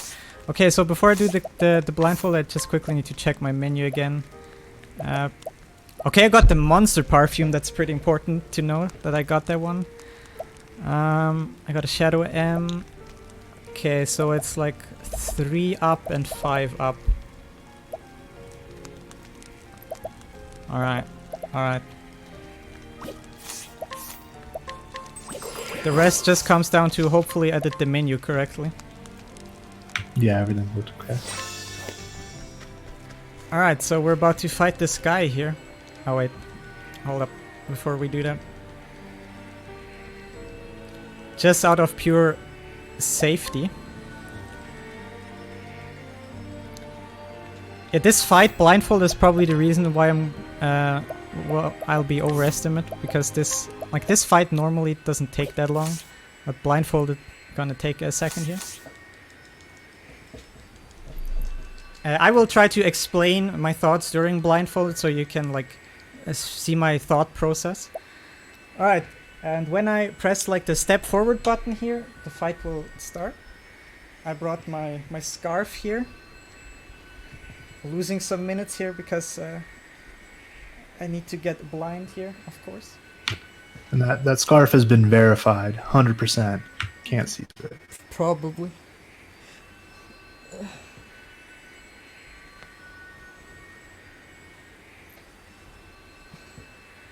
Some more extra stuff here. I can hear everything, so that's good. Somewhere here are my glasses for comedic value. I'm gonna put them here somewhere. Oh no, they're not fitting. Okay, it's something like this. Alright, so this is a quite long fight. I think it takes like 7 turns or 8 turns or something. And yeah, like I said, hopefully if I did the equipment correctly, and yeah, we'll see. I just realized something. Damn it. Wait, hold on. In the last fight, menu cursor should be over Cyrus right now. Because I revived... No, I didn't revive him, but yeah, okay, should be fine. I forgot to like quickly reset the game to reset the cursor, but it should be in the right position right now, so it should be fine. Alright, let's go. I disabled the music, unfortunately, just for maximum audio cues. Alright, let's go. You ready for this? So the first turn is the most important one. So this is Therion. Now I need to remember what people do. So he goes flee and defend. No, you don't. Debuff. Let's do this. Okay, so he just did an attack and he had Therion. That's like really important because it's gonna. Okay, I just need to remember he just hit Therion there. You can hear that because of his like screams, like ugh. It's like unique for every character. And now we're. Okay, this is Tressa. Tressa just does a normal spear attack here. Now, what next? Cyrus does... Oh wait, this is bad. I did not look at this. He goes flee, defend, item. Now the problem is I should have looked this up before I did the fight. Now I'm not sure at which item I am right now. Yeah, this would have been important to look up. Let me know if you need a cheat. Yeah, I needed to look this up anyways. So what item are we on right now? You're on Palm M. All right, perfect. So we're gonna Palm M Cyrus. I think the cursor should be over him because the last time we used anything, it was on him. So hopefully. Let's try this. My turn now.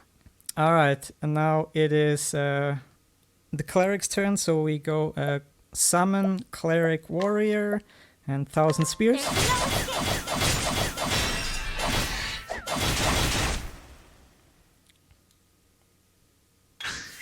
My turn. Therion goes thief armor corrosive. An interesting dilemma. Cyrus goes merchant hired help veterans. I spare no. Okay, I did the menu correctly, I think. Otherwise, he wouldn't have this much points. Tressa goes flee, defend, item. Palm M. Cursor should be over Cyrus, so we go 1 down to This should Tressa. do the trick. My turn now. Ophelia. This is where you go flee, defend, item. You go 1 down, which should be the healing M item. It automatically hovers over the guy who got attacked. That's why it's really important to listen who got attacked. And it should automatically be over Therion because he got hit. Have this. So we heal the guy. Now it's this guy's turn. What is the logical course of action? Now Cyrus goes Scholar Lightning Blast.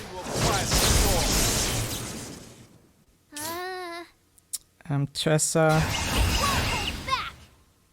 Wait, no, hold on. I think I was 1 turn too early, right? Yeah, you didn't defend with Ophelia. On turn 1.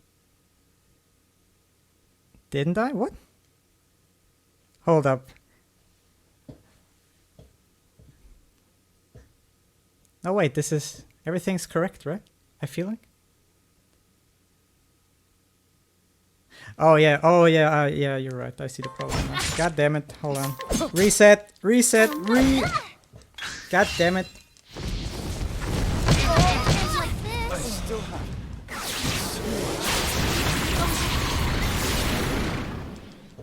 Everybody dead yet? Okay, there we go. Damn it. Ah, yeah. Ophelia was last in the turn, right? Ah, that threw me off. Shit. Okay, let's try again. This time it'll work.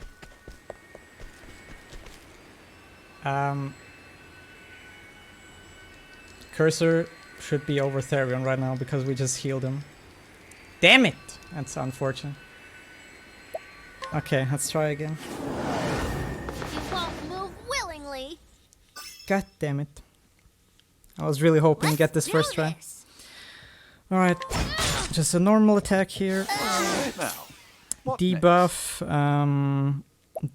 flee, defend item, palm L. Cursor should be over Therion, so we got 2 up next? Let's to try this. Cyrus. Well then.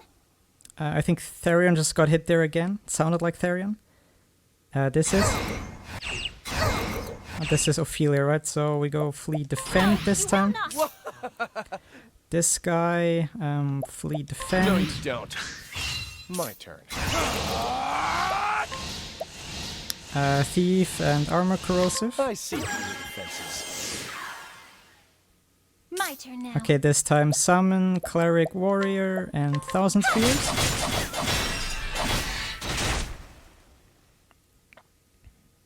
Now, what next? Merchant, hired help, veterans. I spare no. Here I go. Flee, defend item, palm M. Should be over Cyrus, so 1 down to Tressa. Do the trick. My turn. Hold up, this doesn't sound right. Was the cursor not over the people that I thought it would be? This is Cyrus, right? Did I mess up? Or no? Yeah, give me... Was it a yes or no? You're on Therion right now. Oh, we're on Therion. Yeah, Therion... So we're on Therion right now, right? Okay, shit. Okay, yeah, Therion and Cyrus sometimes they sound really similar. If you only go by voices. Okay, so this guy... okay, where are we at? This is after the break. So he throws a stone. So flee, defend item. This right here should be the monster perfume. This is the shadow M, I think. And this should be a light L. Take this! Sounds like a light L. Now, Or just a light. what next? Ah, yeah, okay, this sounds better. Merchant, hired help, veterans. I spare no. My turn now. Flee, defend item, 1 down, healing. Have this. Should be Let's do this. Therion, hopefully. I won't hold back. Merchant, hired help, veterans. I'll get back.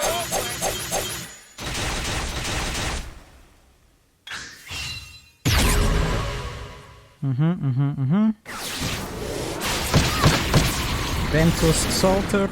I'll do my best. She goes cleric, heal more. Bring about a miracle of healing. What is the logical course of action? Scholar, lightning blast. Out of my way. This guy goes flee, defend item, palm L. Cursor should currently be over Therion because we just healed him. I really hope he got hit. We got 2 up to Cyrus. Here I go. Tressa goes defend. My turn. She goes merchant and collect. Thank you.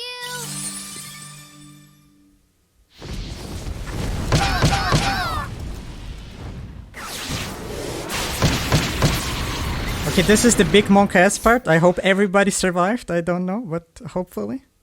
Okay, this is... I mean, we'll find out if I can only... If I hear the same person twice. Okay, this is Therion. What does he do again? Shit. Oh yeah, he goes flee, defend, item. Pom L. Pom M, Pom L. It's the something jam. The different jam. Wait, what? Oh, this is not good. Shit.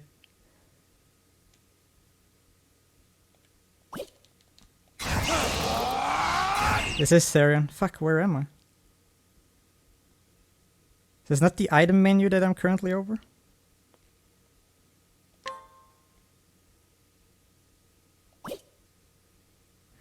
I got a quick help here. Over dancer. What? Why? Okay, that's weird. Okay, then we go flee, defend, item. No, you don't. Oh, I guess not. Well, that's bad. I just defended with him. God damn it!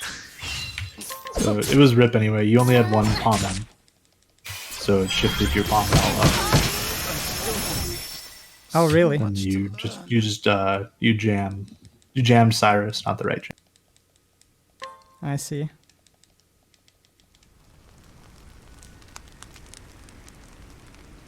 Okay, that's interesting. Okay, I don't have the same amount of jams apparently. That's weird. Yes, once you use your first palm M, when you go right, it'll be down to palm L. Okay, I think in my practice I had 2 palm M's. Okay, that explains all. Okay, this is like the last try because normally this boss is already supposed to be like beaten a million times. So if this is not the one, I'll do it without. But I can confirm that I did this once 2 days ago in practice. I can confirm that as well. Oh yeah, Floa was watching. He can confirm. I'll do my best. Okay, last try here. So Ophelia, flee, defend. You will not. Now, what next? Cyrus, yeah, flee, defend, item. Palm M, Palm L. Ah, fuck, again. Cursor is currently over...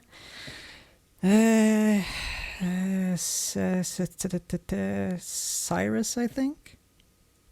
Can you quickly confirm? Yes. Alright. Let's try this. Okay, this guy, No, defend. you don't.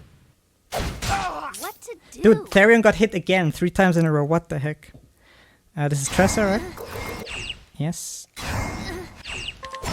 Just a normal spear attack. Out of my way. Thief, armor corrosive. My turn now. Summon, cleric, warrior, 1,000 spears.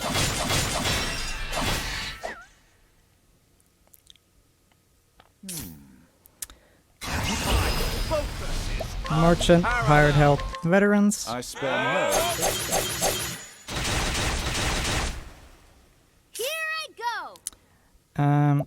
Fleet, defend, item, palm M, 1 down to This Tressa. should do the trick. Oh, I just duped it. I heard it. I'll do my best.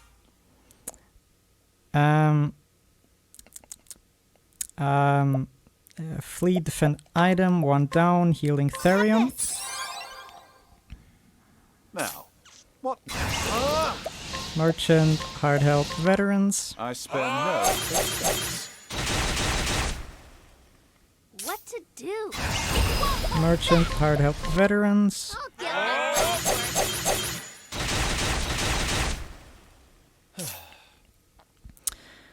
This guy, fleet, defend, item, monster perfume, shadow M, light L. Take this! I duped it. That's cool.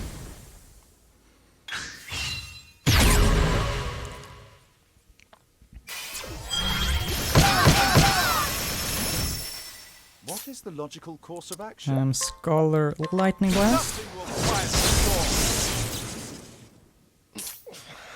Okay, Therion, flee, defend, item. Since I duped the palm M, we're currently over a palm M. This is palm L. Cursor should be over Therion, because we healed him. So we go to up to Cyrus. I'll not be defeated. Prepare yourself. Fully boosted cleric, heal more. Bring about the miracle of healing. What to do? Flee, defend. Merchant, collect. Thank you. Out of my way.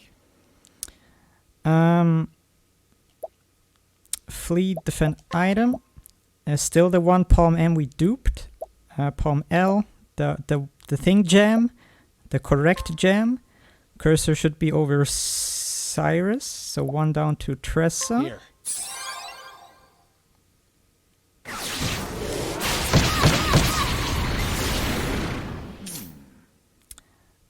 Cyrus, Scholar, Lightning Blast again.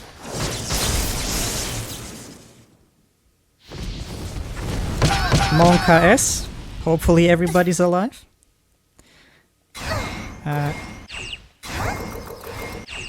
This is Ophelia. Ophelia. Wait. This sounds like Ophelia, isn't it? Oh, okay. Okay, I know what's wrong. Whew. I'm one turn too early. So she goes, flee, defend. No, you will not.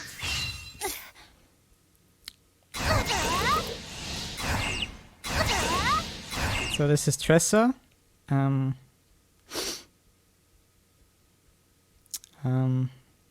what does Tressa do again? My memory. Fuck, what does Tressa do again this turn?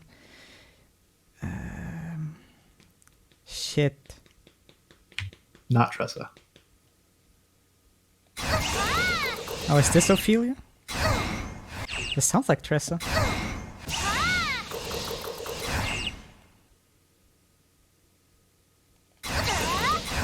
Okay, is this Ophelia? Wait, something sounds awfully wrong here. Is she supposed to have this many people? Yeah, you're completely fine. Am I? Okay, then I do... Heh, with who did I defend then just now? Oh, I'm so fuck... yeah, okay. Ophelia, I defended next turn, now I'm Ophelia again. God damn it. Fuck, in my practice this went somewhat better. Alright, here, this moment. Okay, so I'm currently on staff, and now I need to go to sword. And I think sword was one to the... Fuck, I don't remember. I lost runs yesterday, twice, because I forgot left or right. This sounds like an easy thing to remember. It's one to the right. Yeah. Damn it.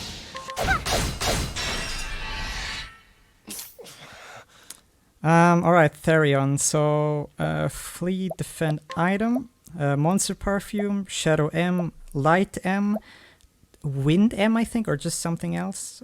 Not the correct one. And this should be a thunder M. Take this! It sounded like a thunder, I think. This guy, merchant, blah, blah. I spare no. Tressa, merchant, hired help, veterans.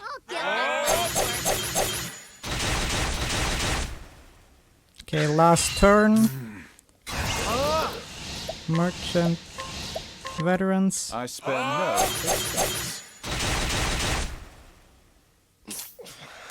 Therion, the thing, perfume, shadow, light, something, thunder. Take this! And we duped it, Omega lol. Okay, Ophelia, this is unlucky. We're just gonna do the same here. Flee, defend, item, monster perfume, shadow M, light L, something, Take thunder. And now this one should be the last one. And I think I win now, hopefully. Woo! You got There we go. more than you bargained for. That's a GG from my side. GG. And some claps as well. Some well-earned claps. Too bad that took 3 tries, god damn it. And some more help. Oh, I can see again. The light. Yeah, that's how you defeat the guy blindfolded, hopefully. Yeah, let me quickly take a zip.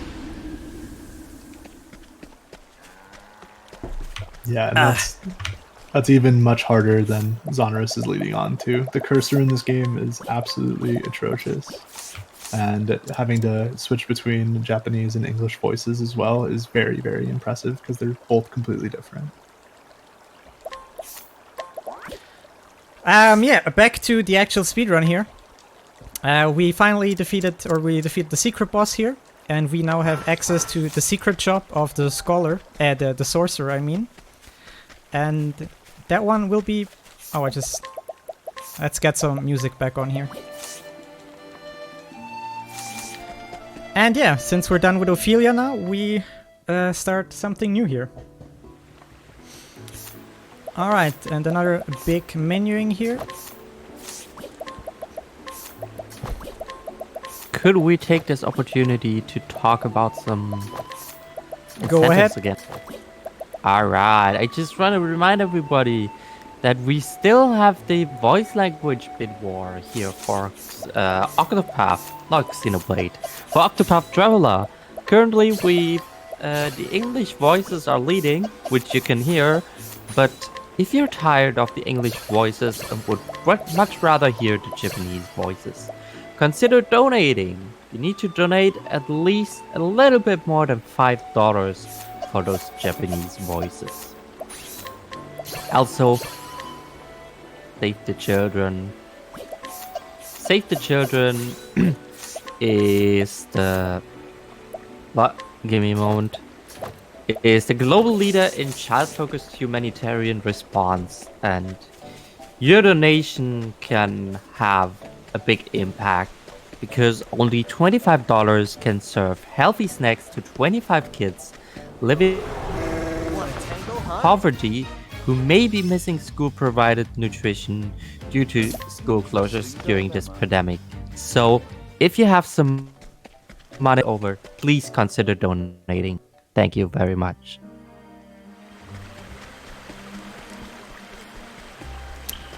Yeah, like he said, thank you all for your donations. I appreciate it, especially thanks for all the people who made the blindfolded incentive happen. I appreciate that quite a lot. And yeah, since we now finally have access to the sorcerer subclass, here begins like the last phase of the game where we just breeze through the game and kill everything. My turn now. For you. And we start out with the Viper Out here. of my way. No, you don't.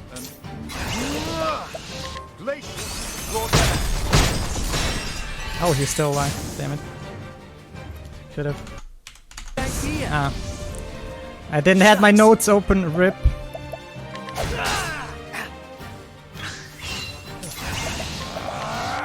Here you go. So yeah, what makes the sorcerer this OP is he has like elemental attacks for every kind, for every element, and it's always like 3 attacks in a row. And if you boost the elemental attack into big, high, absurd amounts, this will end up doing way more damage than the hired helps you have been seeing up until this point. You will be seeing hired helps some more in the future, but only for like 2 bosses. The rest of the bosses will be killing with this one. Yeah, and the sorcerer job also has access to elemental break, which is another multiplicative buff on your magic damage. So that stacks with the peacock strut and is going to enable Cyrus to do just maximum.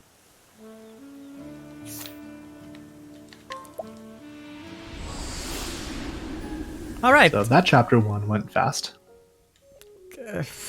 I mean, it was a chapter 1, so... Oh yeah, by the way, we have a... This is like the 5th character now. This is Elfin. He's like a go easy, chill kind of dude. He's an apothecary. And God forbid, in my honest opinion, his story is like the most boring one ever. Like, he has a really cool character, but his story, Jesus Christ. He just like wanders around and like heals some people, I guess. Like, that's all I remember about his story. Just Do we have He time for drinks and does donation? medicine. yeah, sure, go ahead. Alright, we got a $6 donation by Sunny Muffin. That name sounds familiar. Time for JP voices. Let's save those frames. I Alright want you then. to go. Can do. Just give me a moment. This right here is another mandatory encounter here. These 2 chameleon guys. We just blast them away with some fire here. You should have studied harder. Alright, Yeah, so that's an we're changing the thing, go ahead. right? Sorry. Yeah, that's just another completely set encounter. You always get the 2 lizards there, unless you get a cape, but that's a 3% chance. So you can kind of plan around that, and that encounter is very conveniently easy to break, and it gets taken out by Cyrus very quickly. Getting a Kate here would probably kind of suck, huh? Because you can't kill it. I actually don't know. You can kill it, but if you try to kill it and it runs away, your money route is just... Yeah, it's a bit awkward. Alright, so hopefully you guys remember this city here, right? We said that we will be visiting Noble Court like 7 million times. And now since Therion has leveled up a little bit, we go back here and continue just a tiny little bit of a story. Because we feel like it's kind of... we should. That's why we're going back here just real quick. In the meantime, we also buy some things from this guy.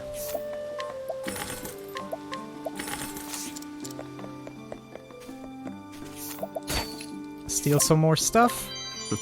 And right after we steal, we peace out and continue Elfin's story further.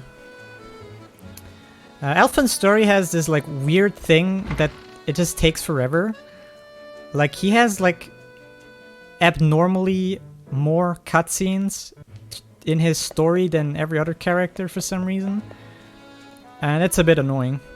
Because you have to sit through like 10 cutscenes or 8 cutscenes depending on the chapter, and it's a bit awkward. Yeah, so Cyrus is actually a good detective, and he gets to the bottom of it pretty quickly, so his stories go faster. Alphen is a terrible detective, and his inquire ability is not as good as scrutinize, so he just takes forever to figure out what's going on.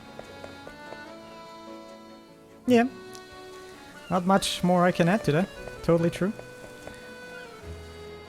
So this little detour is done to get some more nuts. So by doing Alphen's chapter this early, we get access to a magic L nut. So the ones we used prior were all magic M nuts, being the medium size. So these are of the large variety, and you're going to be able to pick up one of these here, as well as one in Northreach. And that's going to kind of complete Cyrus's nut package to get him some more stat ups and make him a little bit better, and make him some more formidable in some fights that are going to be coming up.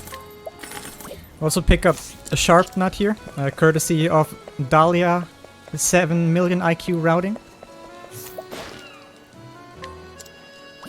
Alright, then we scrutinize the guy, and then we head over to Quarry Crest. You guys remember this part where I said where we, this area here? And here is where we, after our super detective investigations, we figured out the problem. Now we're finally solving the problem here.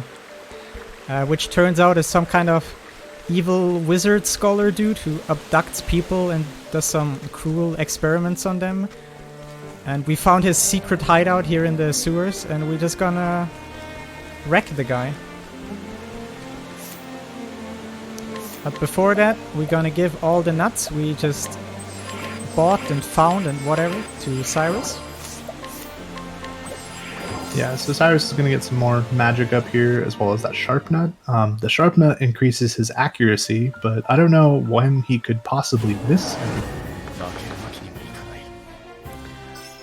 Alright, then Gideon is like the first real boss fight where you'll see the new strategy from here on out, mostly.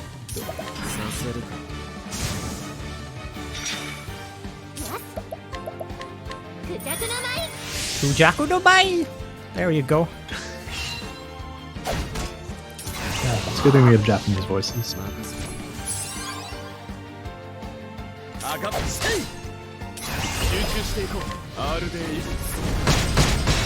So first of all, you get rid of these skeletons.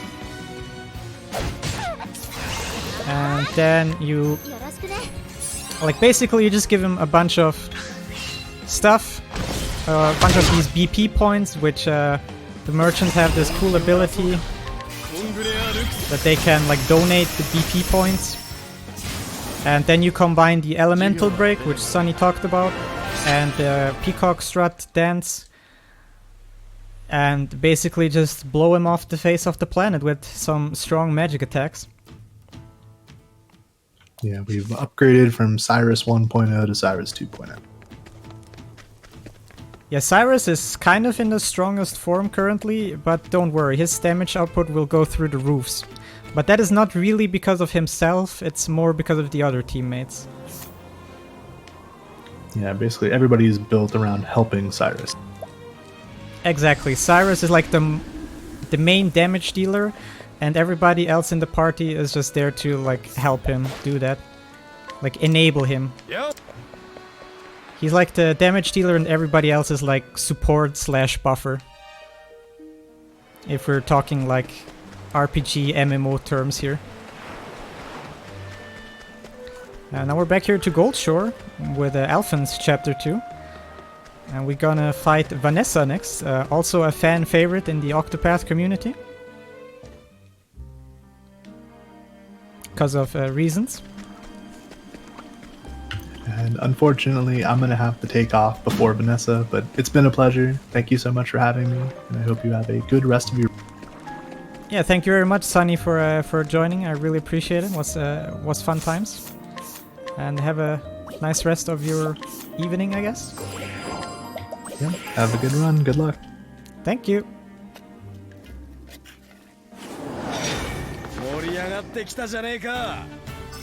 Alright, so here we have Vanessa. This chick. Her fight is pretty much gonna look like the same as the fight we just had. We start off with the elemental break. Theron is gonna defend. Tressa is going to buff Cyrus with a multiplier to the damage. Alphen is going to be absolutely useless. Yep, he's gonna do absolutely nothing. Second turn, Theron is gonna donate some BP to Cyrus because he doesn't have any anymore. Then Cyrus is going to blast these two soldier dudes into oblivion. After that, Tressa is gonna donate her BP to Cyrus. And we just wait for the next turn where Cyrus is going to kill Vanessa. There we go.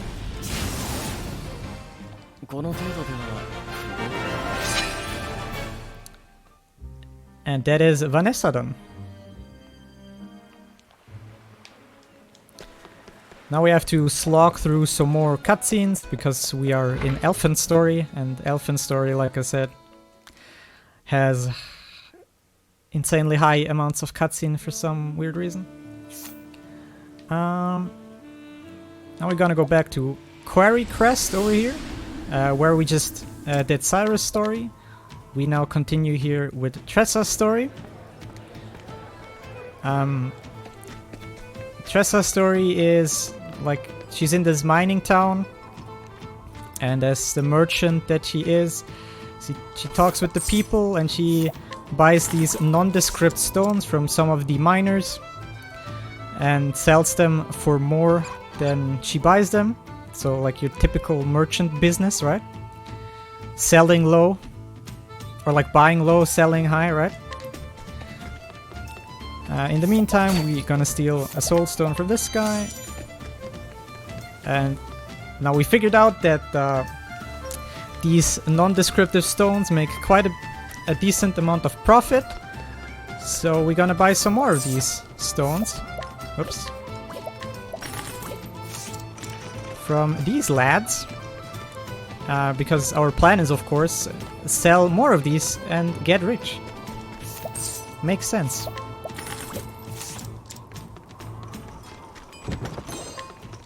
Also, we shamelessly gonna steal whatever is in their chest and nobody's gonna mind. Oh wait, I have to walk back a little. Now that we bought some more of these stones, go back to like the main, like the quote-unquote hub area of this town to sell some more stuff. And now here we find out there's another merchant in town called Ali, who has also been doing the same thing, but he has like more charm and he's like a way better merchant. The guy there on the left. And we have been getting mad. And at some point, like the boss of this town shows up and abducts Ali because he doesn't want this. He's like mad. How dare you sell stuff in my town without giving me any money for it? You dick. And yeah, he abducts Ali and we don't really like that. So we go to rescue him now. First of all, whoops, some menuing here.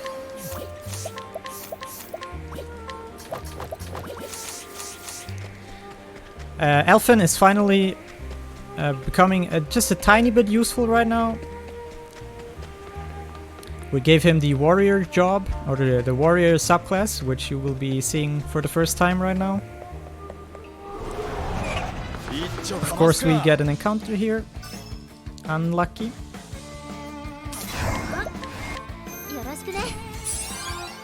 I'm just gonna blast these guys off with some fire here.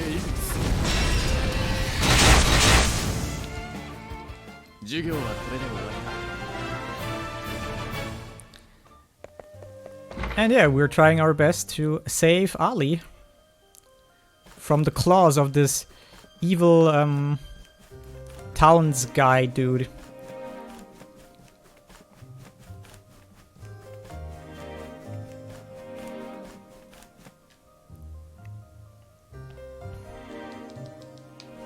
So here in this mansion, there's another encounter you get like guaranteed.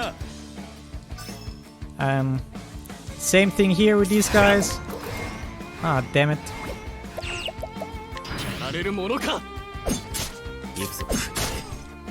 I'm a little bit low on mana, that's unlucky. I'm like exactly 4 too low, that sucks.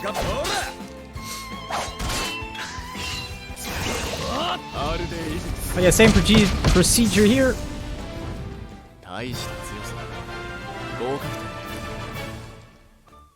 And now we can heal up.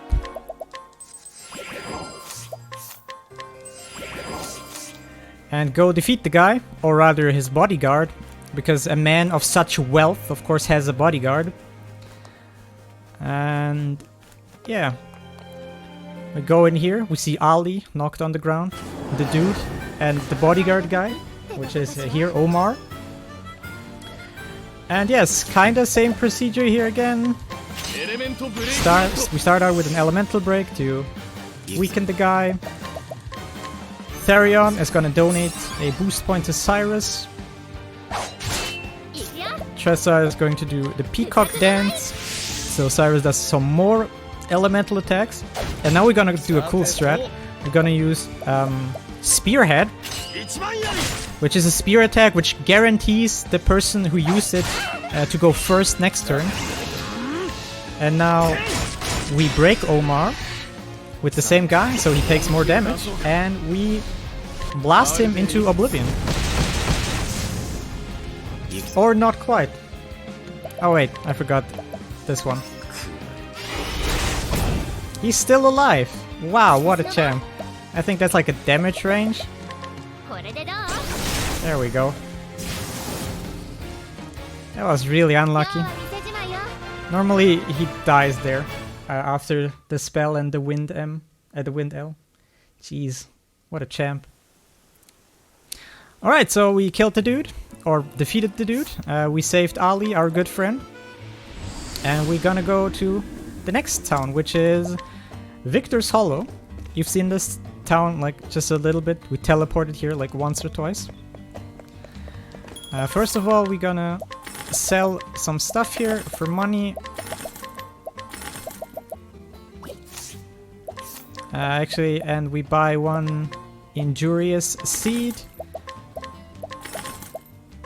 And some more of these herbs, because why not? Alright, yeah, now we're in Victor's Hollow. This is kind of like a fighting town. It's a slash merchant town something. And we go into the tavern and meet the guy from the start of Tressa's story. I forgot his name. The blue guy with the spear. Somebody in chat help me please. Yeah, we meet the guy. And he tells us some stuff. He tells us something about a legendary shield or something. We go buy the shield and we go sell it to this guy. Oh yeah, correctly, Leon. Leon something. Leon Lestral or something like that. Yeah, he's actually a pretty cool character. Yeah, the blonde guy with the blue ropes.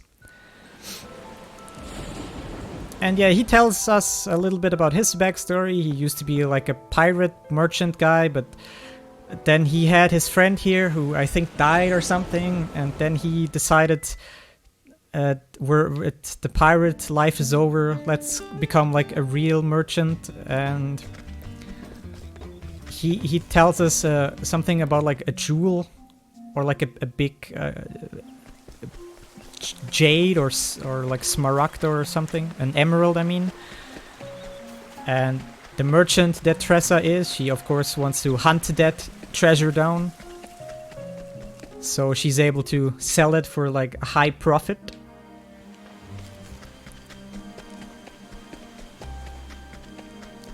Which is exactly what we're doing right here. This is the dungeon of our next boss. Of the kitty cat, the venom-toothed tiger.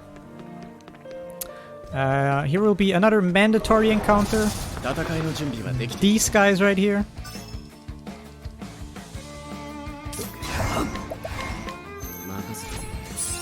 We'll take care of these guys as well, hopefully. Hopefully nobody dies here.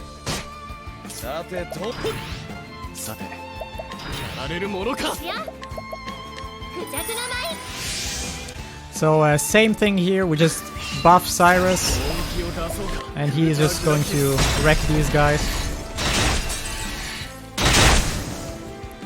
Just for some more bonus experience. And now we...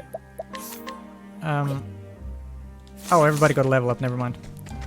We also get this 15k chest right here, some money. Like I said, after the sorcerer boss fight, money doesn't really become an issue anymore. And yeah, we fight the tiger. The tiger is a pretty easy fight.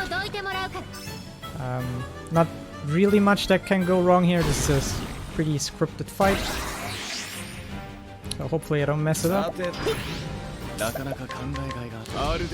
But generally it's the kind of the same strategy again here. You just break him so he takes more damage, and then you just blast the guy into oblivion. Right here you use some hired helps, by the way. So you break him with the spears. Some elemental breakerotto. And so what you do right here is you start out with collect, 99% chance, we got him, nice. This guy does nothing, and now we just kill the guy. Because turns out tigers have a decent amount of money, which you can steal from them for some reason. And there we go, that's the tiger. And yeah, this tiger is obviously guarding the treasure, the big sparkling rock here in this green chest, which is the only green chest in the entire game. And yeah.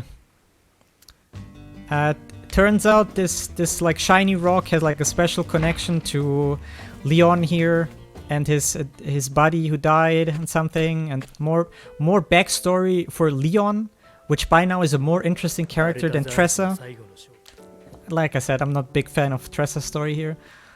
Like every single character in her story gets like more attention or more like interesting story than Tressa, so I don't know.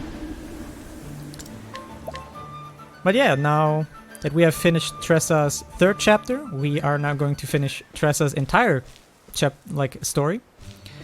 And yeah, we're back here in Goldshore. And our plan is to sell the big sparkling ball that we just found. The initial plan was to gift it to Leon, but he's like, "Aw, you took all your effort to get it, take it for yourself."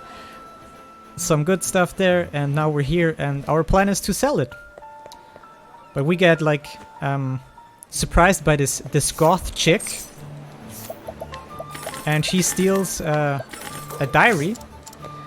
A very special diary that we got at the first chapter of Tressa. It's like very dear to her and something, and she wants it back, of course, because stealing is not cool, kids. And now you see that she is running away into the sewers, which for some reason the sewers are right next to like the amphitheater. I mean, okay. And yeah, we're already in the dungeon of the last boss for Tressa. Here we're gonna pick up some cool stuff, mainly some soul stones. And we're gonna get a force shield down here. That force shield we're gonna equip to Cyrus, so he just gets a tiny little bit more defensive. And another soul stone down here. And so, yeah, the boss of this chapter is the goth chick that stole Tressa's diary. And she's actually a pretty dangerous boss. But like there's two things that can go wrong in this boss fight, and that's why I'm going to take a safety save here. First of all, I'm gonna... Okay, there we go. And we take a save here. So the two things that can happen which would be bad is if Esmeralda attacks the same person twice, that person would die. And also something that can happen is that Cyrus is gonna start out with Elemental Break, and it has a slight chance of missing, which hopefully doesn't happen. It would be not so cool. Please don't miss. Perfect. Okay. From this point out, it should be 1.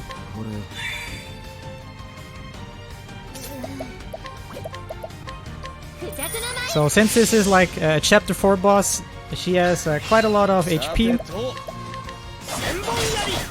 And here we're going to do a nice combination out of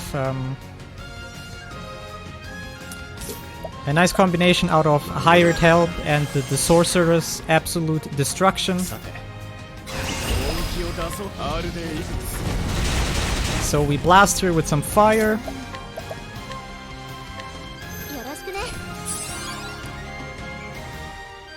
And now here we're just gonna kill her with some veterans and some fire and a soul stone, which conveniently is just enough to kill her.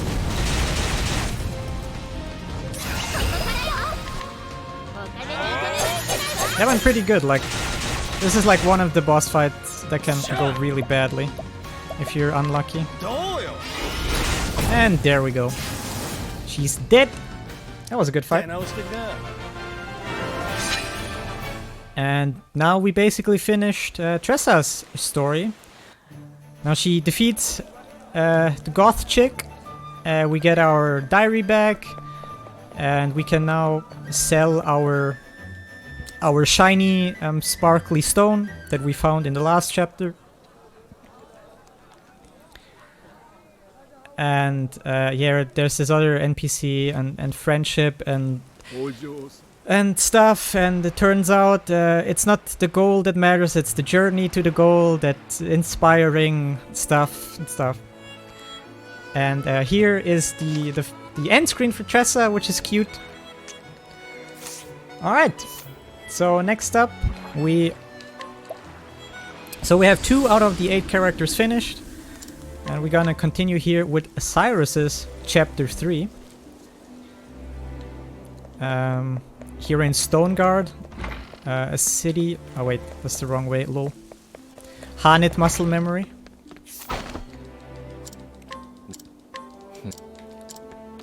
Yeah, in the city that you have been seeing a few times.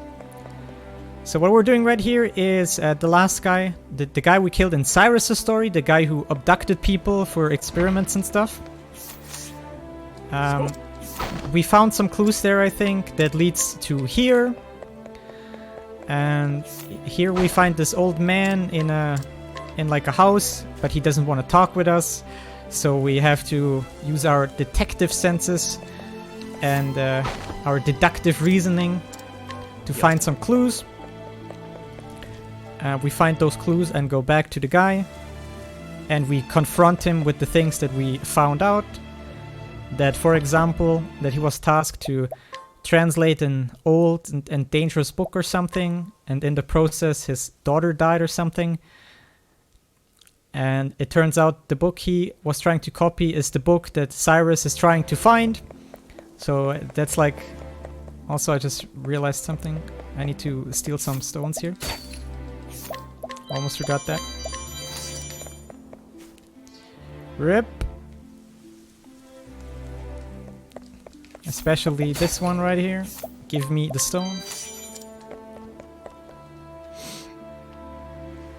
And yeah, we find out some clues here. We steal some more stuff from this guy. And we find the assistant of the headmaster of the academy here for some reason. And things happen, we get thrown into a dungeon or something, or like a thing here, I don't know, it's weird. And one of our students bravely saves us. A student that has a crush on Cyrus, I think. If I remember correctly. And here we're gonna do some more menuing. Cyrus finally has the ability to learn some more stuff within his within the sorcerer subclass.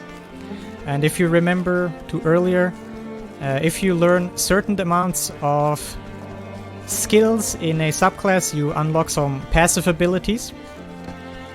And we just did that. We just unlocked stronger strikes and elemental aid, which are just things that increase our elemental damage, basically. There's a little bit more to it, but I don't think it's too important for you guys. And yeah, this is Yvonne. This guy is kinda annoying.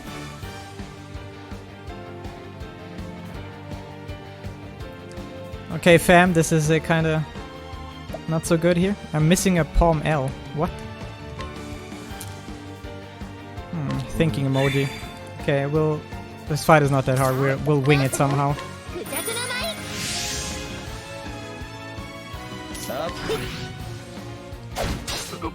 Did I forget to buy an L somewhere? Probably.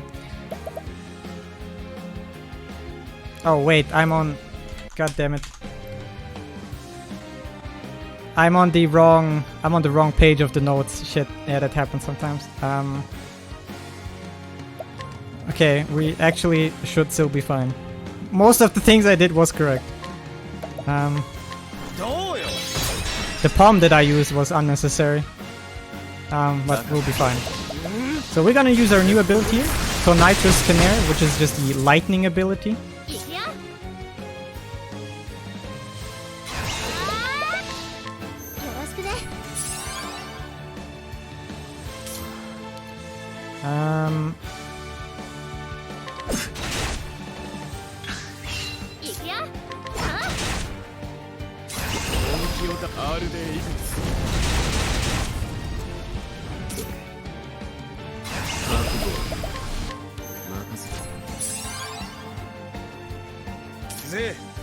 Yeah, I just messed up somewhere. That's a bit unfortunate. But this guy is pretty easy. Out of mana. That's man. This fight just went kind of bad out of nowhere.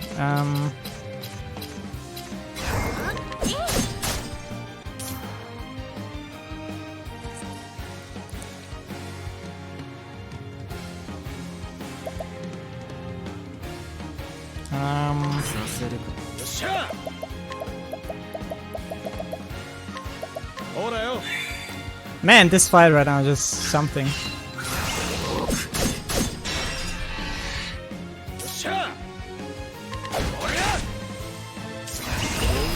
Shit. Shit!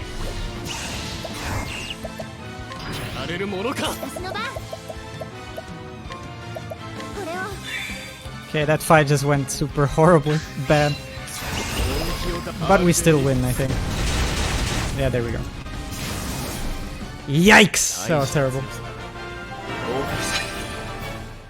But anyway, that was Yvonne. Yvonne is actually the headmaster of the school that Cyrus is teaching. Or was teaching, or something. Turns out he's kind of a bad guy. Figured. And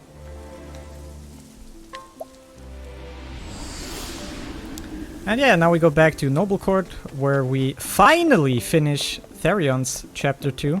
You know, this city here, where we just steal a bunch of stuff and give it to this guy who somehow magically makes some kind of key or something out of the things we steal. This one is the last one. The crystal ore.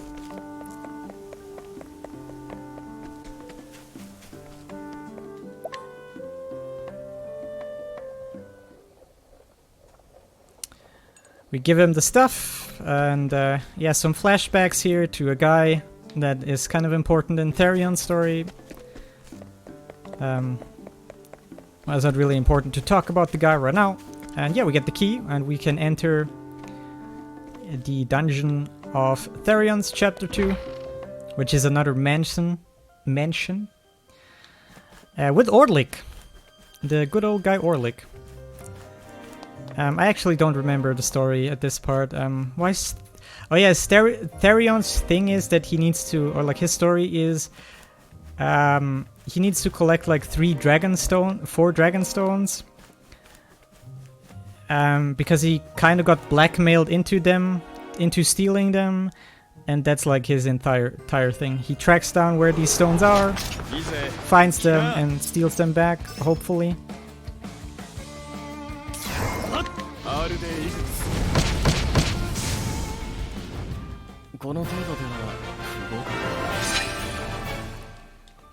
Alright, another random encounter that we're taking. Because we can't really not. It's mandatory regardless. And now we see the gem right here, the stone. And we want to steal it, but Orlik is not a big fan of us stealing it, so we gotta fight him. And this guy is a Chapter 2 boss, so he's not going to be too hard to defeat. It actually is going to be kind of similar to the first few bosses we defeated after we got the subclass.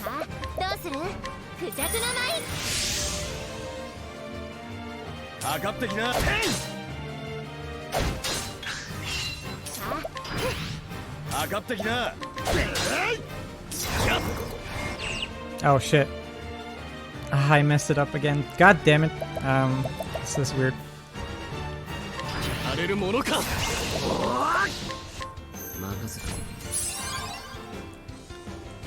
Still gonna be fine. Just gonna take 1 turn longer. God damn. What's wrong with me?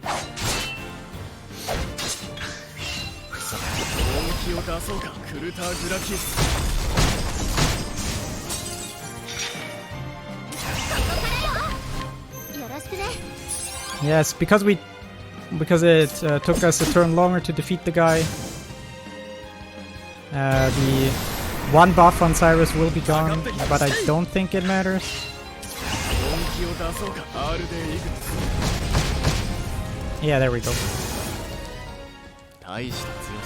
Okay, yeah, I need to focus here a bit. This is a bit embarrassing. And yeah, after we steal back the first of these dragon stones, we get teleported back to Therion's hometown. And very conveniently, we're just gonna take a little detour right here to a little village that we have not visited yet, because it's a little bit out of the way. And that will be the starting area for Hanit, which will be coming up in just a bit. I did not know you can get stuck there, that's interesting. Yeah, just taking this quite little detour here. Instead of going up, we are going to the right side, which allows us to go to Swarky, the weirdest village name in this game, I guess. Swarky. Yeah, after that, we continue with Therion's story in Wellspring, which is a city that we have not been seeing much. At the very start of the game, we just came here real quick. We visited the town and got out of there again. So yeah, since we're still on Therion, he still has his the same deal. He's stealing these dragon stone thingies, and he's currently trying to find out where this thing is. And he finds out here in Wellspring there is some kind of like black market. He finds his way to the black market. He finds out how you get there, what you need to do, and so on and so forth. And after you find out, you go there. Because you got the news that this Dragonstone is supposed to be sold somewhere at this black market. One little problem you encounter right now, though, is that this black market is kind of an exclusive club. And a stranger like us, we can't just walk in there and without anybody noticing. So we're just quickly going to go back to this barkeeper dude and steal something. And after we steal that, the black market is like done, the auctions are done. And we good. We can enter here and everybody's gone. It turns out though, another thief guy, kind of the rival of Therion, he stole the dragon stone, which we kinda don't like, because we need this stupid stone. So please give back a stone. So first of all, we need to defeat some bandits here. These guys are really weak. We're just gonna use just a normal fireball on these guys, because these guys have like 0 HP. And there we go, bam. And next up is the boss of this area, which is Gareth. Gareth is like the first in command of our rival thief guy. His name is Darius. So yeah, we're basically going to kill his right-hand man, which is also going to be quite the easy fight. So quickly just quickly making sure right here that we have enough stuff. I also forgot to buy stuff earlier, just realized. Should be fine, okay. Yeah, for this guy, it's mostly the same thing again.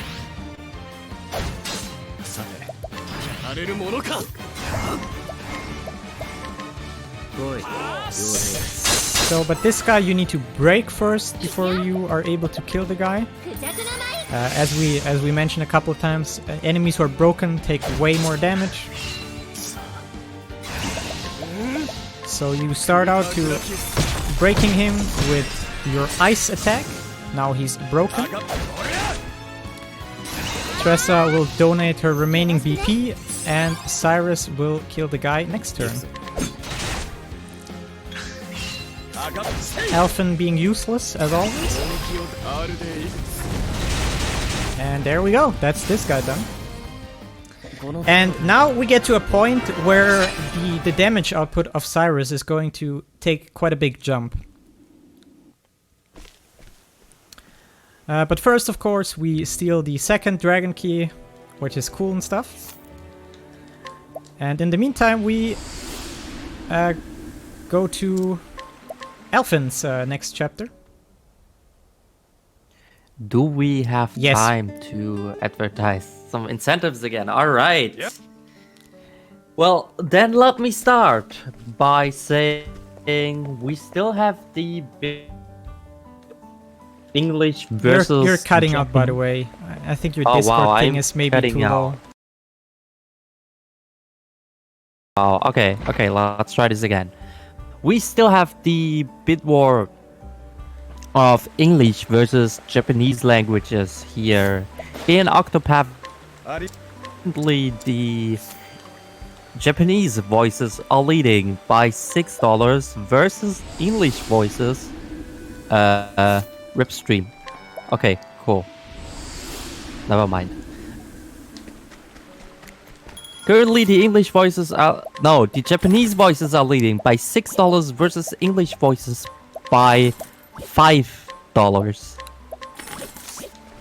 So, if you want English voices, you need to donate at least $2 for the English... for the English voices. Yeah, yes. I can't... It is late, okay? You're good, buddy. Don't worry. Also, buddy. we've got the wars coming up for Fire Emblem Three Houses. Yes, you can. Which is your speedrun, by the way. Yes, you can decide whether I should play as female or male Byleth. Currently, we are split at $5 each for female and male, so $1 can make a difference there. And we also get a naming incentive for that run. So yeah, if you want to give Byleth a name, you can do that as well for $1 single. Yeah, guys, make me change over to Would English very voice much acting again. Appreciate that. I like English voices better than Japanese. Yeah, we're here still in Elfin's third chapter. Yeah, we find this guy here, we heal him, and it turns out he's an evil guy, to everybody's shock. Then this evil guy abducts a kid or something, and we go and hunt him down. We healed him, and then we strike him down. Great story.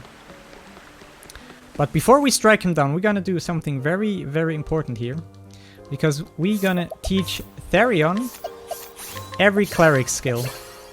And if you unlock all skills of a class, you can learn like the super special ability of that class.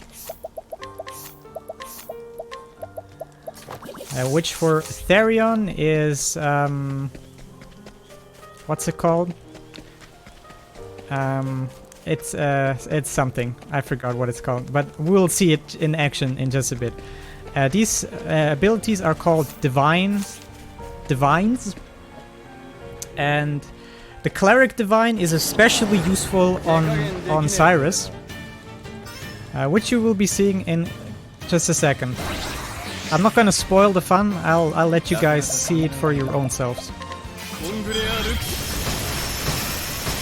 But here's like the thing, we are going to break the guy.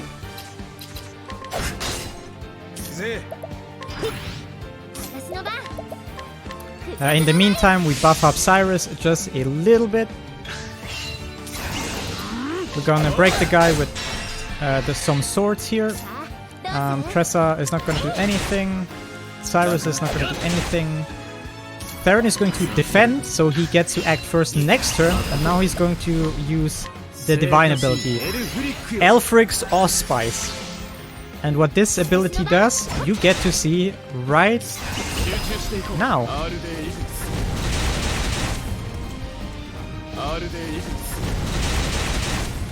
So essentially what this does is it gives your character a 3-turn buff, and whenever the character uses an attack, it just goes off twice. So with this divine buff on Cyrus, we basically increase our DPS already by like 100%. And we're not on the top of the iceberg yet, guys. This is only like a mere taste. It's gonna get better and better and better. And yeah, but for the moment, we're gonna take a little break from Elfin. And we're gonna finally talk to Alberic, the guy you saw like 10 minutes into the game. Alberic is a pretty cool character. He's like the warrior, you know, your stereotypical brave soldier dude. He never lies, he does justice, he fights with a sword, all that good stuff. And we are going to start with his story. First some basic equipment here, giving him some stuff. That he doesn't die instantly. And yeah, so we're back on a Chapter 1 boss, and as you have seen earlier, Chapter 1 bosses are pretty easy. This guy will go down in just a single attack. First of all, we have to fight these bandit guys or something, whatever, I don't know. These guys are super weak. We did 1000 damage, I think they have like 300 HP or something, I don't know. Chapter 1, you know, nothing big.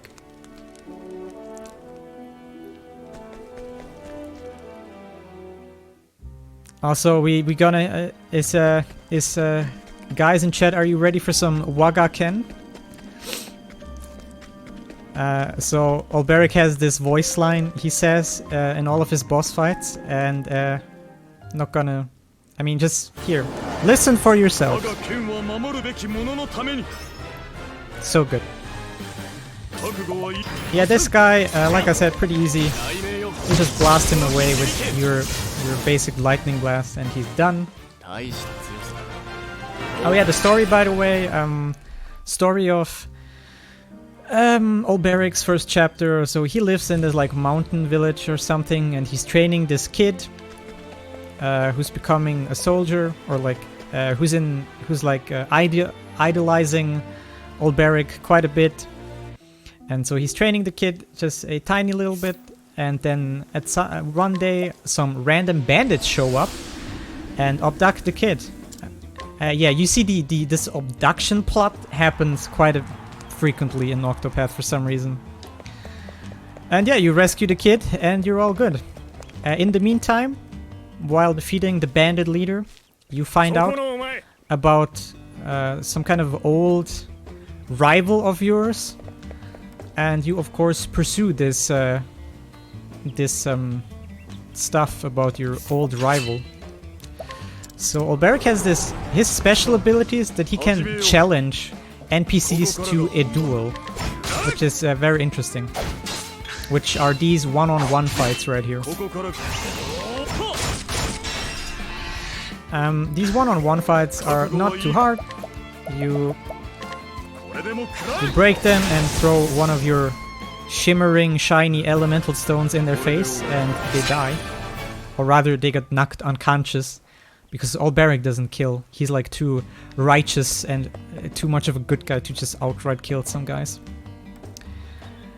And yeah, here in Victor's Hollow again, you've seen earlier in Tressa's story, the plot here is you want to talk with a guy, but the only way you can talk to the guy is you need to participate in this tournament. And this chapter is like, jeez, oh god. This entire chapter takes quite a while because you're just fighting a bunch of guys. Like, first of all, you need to fight like 2 guys, so this one guy accepts you to fight against him. Then you fight against this guy. After you defeat that guy, you're kind of eligible to participate in the tournament, because this guy was supposed to, but you knock him out, so you take his place. Then you participate in the tournament, you kill 2 more dudes, or you defeat 2 more dudes, and then you finally, you know, defeat the boss. which is like the grand finale of this tournament arc thing.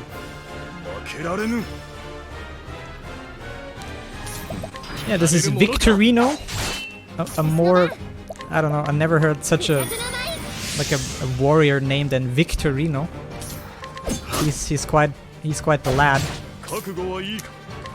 And whoops, did not mean to break the guy.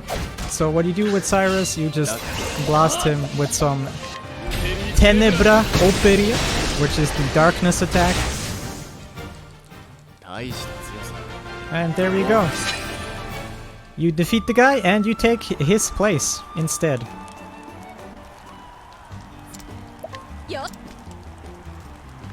And yeah, coming up is this entire tournament where you fight 3 guys, which is exactly what it sounds like. First of all, you do some menuing here with Olberic. You give him his new subclass. And yeah, let's fight the guy. Conveniently enough, you get healed every time after a fight, so you don't have to worry about the mana of Cyrus, because Cyrus can run out of mana rather quickly here. And these fights will be the same every time. Cyrus defends, Tressa uses the buff on Cyrus, so he does more elemental damage. And Olberic will do donate BP, so Cyrus has more of these boost points. With Cyrus you defend, so he acts first on the next turn. And yeah, then you just kill the guys. I mean defeat them. Sometimes this game is a little bit weird about who you're killing and who you're just defeating. So yeah, that's the first guy done. And we just instantly hop into the next fight. And this fight is going to be exactly the same. The only difference is we are not going to use the light attack, we're going to use the darkness attack with Cyrus in the end. So same thing here. Defend. This guy does nothing because he can't do anything useful. Donate BP to Cyrus. Peacock to Cyrus. And we wait for all the enemies to do their attack. None of them are dangerous in any shape or form. Then it's Cyrus' turn and he just blasts this guy. Easy claps.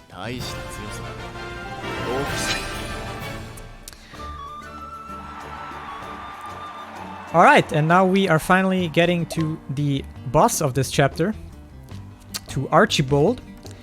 Interestingly enough, it's pretty much the same strategy, most of it, but including the divine ability from Therion. But it starts out exactly the same. So Cyrus defends, this guy defends. Here again some Peacock to buff up Cyrus. Olberic with some donate BP. Then here in the second turn, Therion is going to defend. So he gets to act first next turn, so he can do his divine ability. Cyrus kills the 2 soldier dudes. And Tressa gives the rest of her BP to Cyrus. Olberic just vibing here. Now Therion has enough to give Cyrus the divine ability again. And now Cyrus is going to, you know, do his thing. And because he has the divine ability on him, he gets to act twice. So yeah, like I said, DPS increase by 100%. And yeah, that's Archibald. Now that we have defeated the guy, it's like a code of honor thing. If you defeat me, I tell you the information that you seek. And after you defeat him, you meet up with him a little bit later, and that's exactly what you do. You talk with him, and he gives you the information that you need about your old rival. And it turns out your old rival is still alive. You thought he was dead like 20 years ago or something. But he's actually alive, and you need to find him. Which brings us back to Wellspring, which is the town that we did Therion's Chapter 3.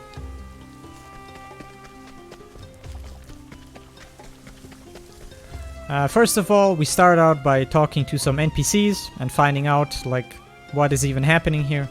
I don't remember what these NPCs even talk about. Do we have time for a donation? Sure, go ahead. Alright, we got a $5 donation by human without comment. However, their donation goes towards English voices, which puts the English voices now at $10 over the Japanese voices at $6. So we're English, right? Which means we're gonna be switching to English voices. Perfect.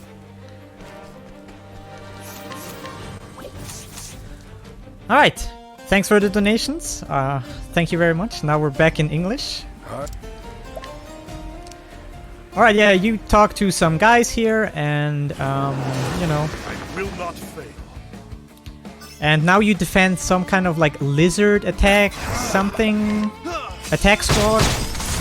The townspeople have like some kind of war or fight with some lizard people nearby and you just help them out real quick.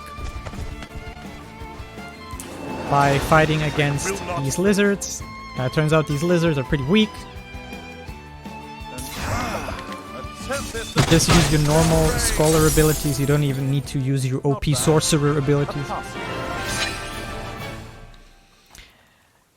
Yeah, so you defeat the first wave of the attacking lizard boys. And you proceed further into their lair. Where we will try to find the Lizard King and try to wreck that guy. And also, the rival of Olberic is supposed to be here somewhere. And what's that up there in the background? It's so blurry. Oh no! It's the rival of Olberic and he's fighting these lizard guys all by himself. Damn. What a champ. So you meet with him and you decide before you talk out your problems, you quickly gonna get rid of all the lizards. And we're gonna get... yeah. We're gonna fight this boss. The lizard. King man dude. He's also not too hard of a dude. Of a lizard. Makes sense. Out of my way. No, you don't. No! So here you're gonna use a cool little strategy. So you're gonna defend with Therion, give 1 BP point to Therion. So he already has enough for his divine ability. Witness the flame. You give your divine buff again to Cyrus. And Cyrus is going to use the lightning ability twice in a row. Which not quite kills this guy, but close enough. And we just finish off the big Lizard King man dude person with two lightning, or just some soul stones here. It doesn't even need to be a large one, the small ones are perfectly fine. And there you go. With each battle, I grow stronger.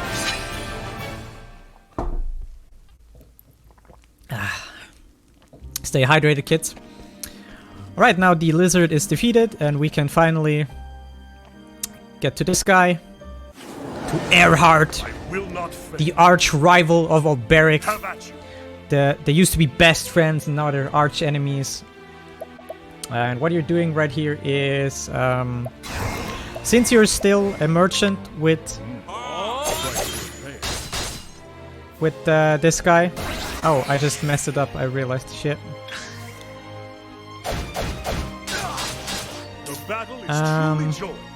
Okay, let's just chill here for a second.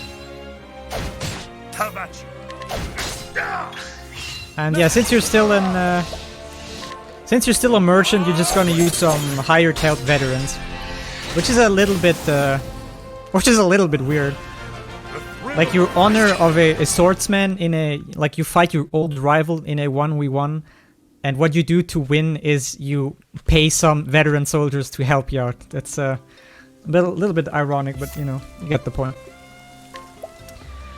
And yeah, so much for that.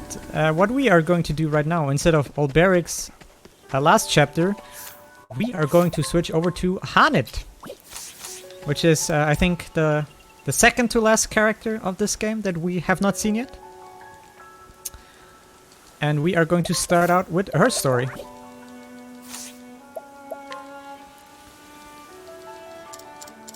So Hanit is this,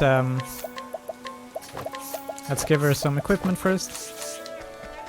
So Hanit is this hunter. She lives in this forest, and the people in this forest talk weird for some reason. They have like this old English accent where they say things like thou and thus and things like that. Art thou the enemy that I have searched my entire life? And stuff like that. It's especially cool in the English voice acting where you get to hear it in like its full glory. And yeah, so her story starts out with this weird creature in the forest that has been attacking humans and animals alike.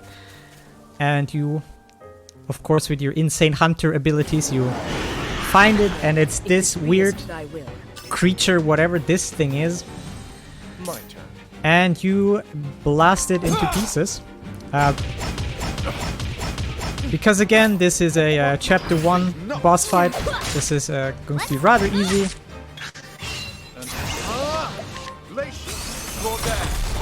And there we go. Already finished. Clappity claps.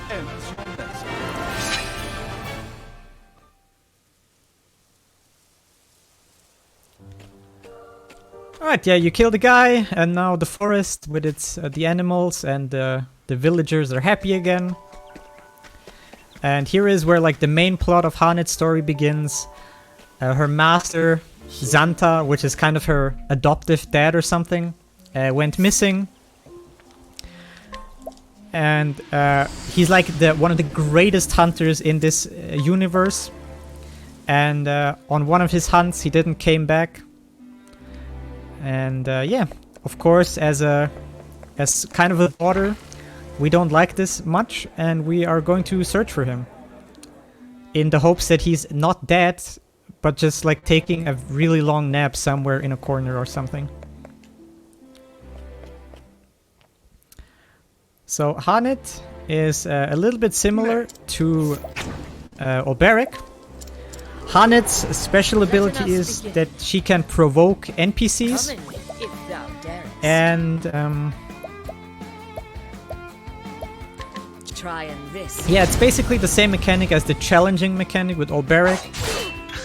But unfortunately, you cannot use sub-classes in these provoke fights for some reason. But what you can use is all the animals that Hanit has captured, which right now is none.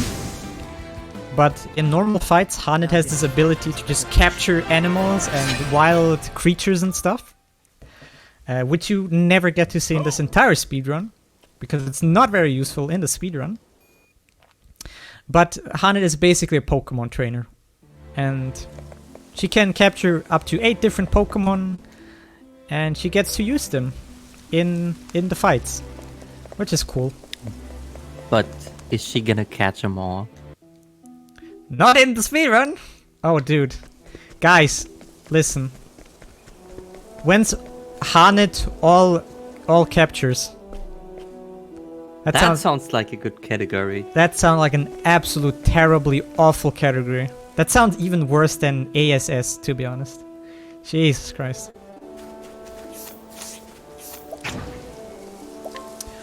Alright, yeah, here's another provoke fight. The tree. And here we are going to basically use the same thing again. But here's a very cool little thing that people who don't speedrun this probably don't even realize. Trying this. But when you defeat the Lizard King, he drops the Lizard King Axe.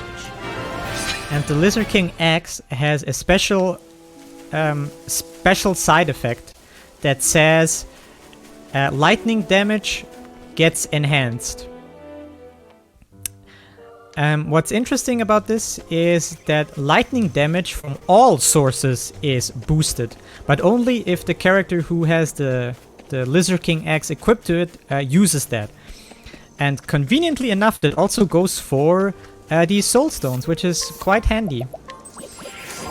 So whenever Hanit uses a lightning soul stone, it does 50% additional damage.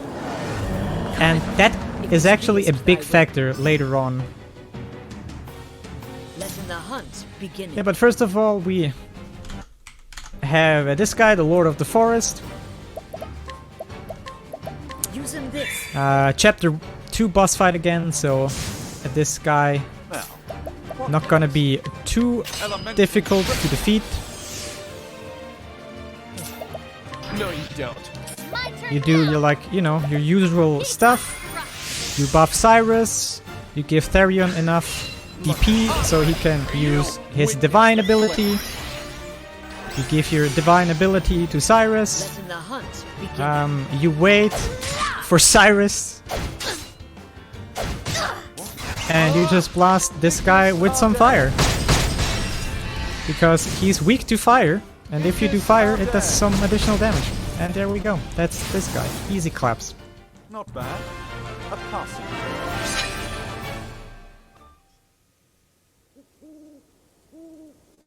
And yeah, the story here in chapter 2 is something like the last place Hanit's master was like in this village. So you go here and find some clues of what happened or something, I believe. And you find this lady here. I forgot her name. Important NPC. And after you defeat this Lord of the Forest, you get some more insights to where the guy actually is.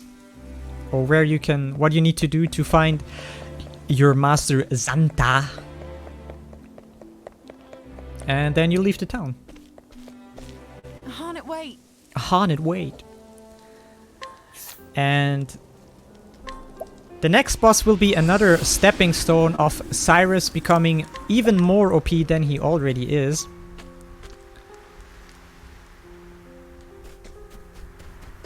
But first of all, we're gonna start out with Hanit's chapter 3, which brings us to Still Snow, which will be the first time we see anything here in Still Snow.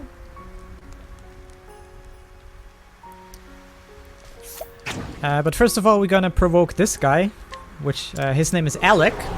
Standest thou against me, then be hunted. What next? And yeah, we are going to use one of our animals actually. And the thing to defeat this guy is Trying this. you just break him and you throw soul stones in his face. What next? So you break him with some shadow soul stones, and after he's broken, you throw one of the thunder soul stones in his face. And like I mentioned before, because Hanit has the Lizard King Axe equipped, you just saw the soul stone did 7,000 damage. Normally a soul stone does like 5,500 damage, so quite a hefty damage improvement right there.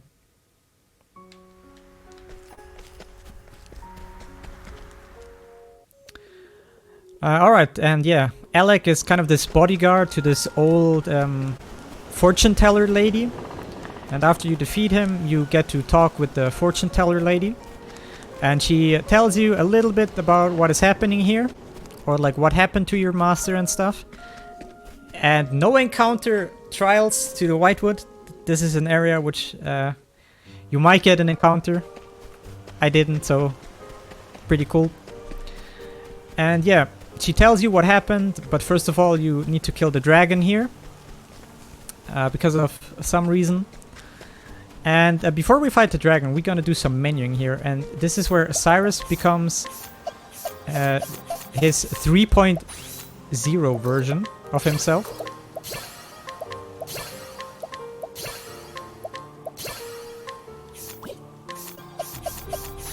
And we gonna give Tressa all of the Scholar skills. And give her the... Oh, no, that's the wrong one. There we go. Give Cyrus some some SP, and I forgot anything. No, there we go. Alright, so what we just did, Cyrus learned 5 warrior abilities, which unlocks the surpassing power passive ability, and we gave Tressa Then so am I. her divine ability. And I'm not gonna spoil anything right here. I'm just gonna let you guys see for yourself. Let's do this. So what we are going to do in this fight first, we're gonna give Hanit some BP. Whoops. So Hanit can break this dragon, so he's vulnerable to more damage. Cyrus does nothing here. And now we're gonna give Cyrus not 1, but 2 divine abilities. We give Cyrus Elephant's Enlightenment and Elfric's Auspice. And these two combined with the surpassing power results into this.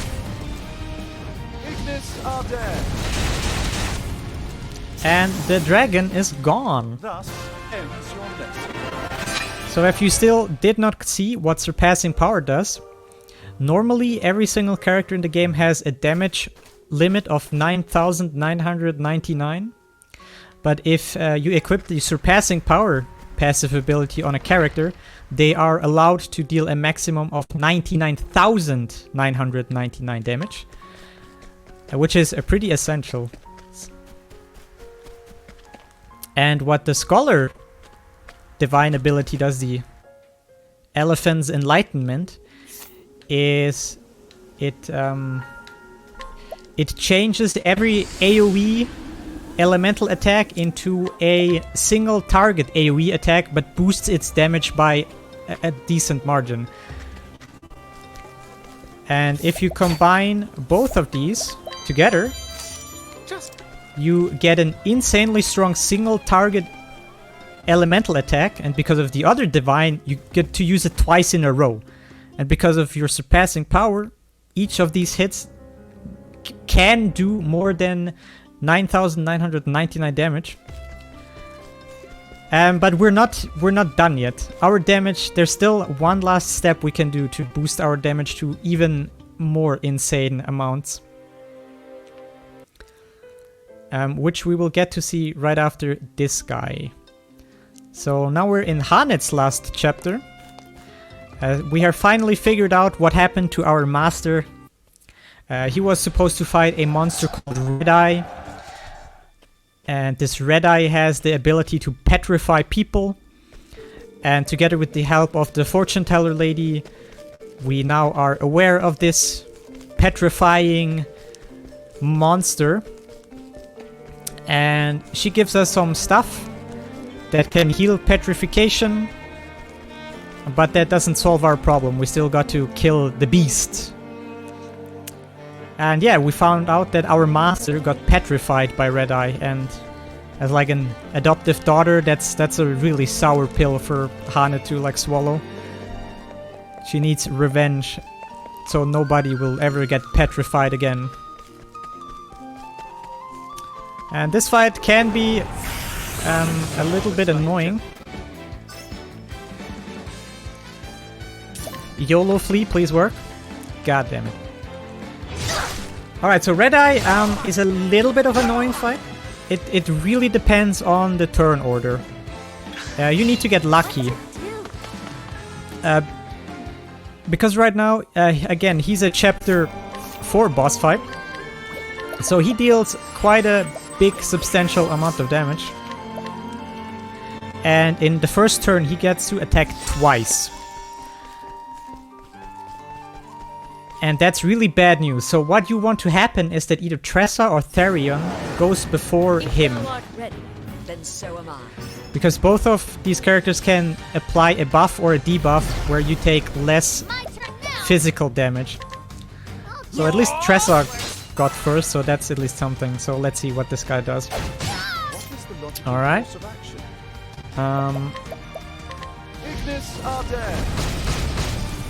His second attack is really bad. Alright. Whew, there we go. Easy claps. Letting my arrow fly and true. And here is basically the same thing again. What next? So first of all, you break him. Both of the Scholar and the Cleric both defend, so they get to act first next turn. Cyrus is going to apply Elemental Break. So Red Eye takes more elemental damage. And same thing again here. Both divine abilities set on Cyrus. Witness the flame. But because Red Eye is a Chapter 4 boss, not even all of this damage will instantly kill him. Not even 16,000 damage 6 times in a row will kill him. But what will kill him is Hanit with a Thunder Soulstone L. And remember, because we equipped Hanit with the Lizard King thing, the Lightning Soulstone does more damage. And turns out that is exactly the right amount to kill him. Shoutouts to Dahlia here with some 300 IQ routing. It's pretty good. And yeah, with this we have finished Hanit's stuff, and this is her ending screen.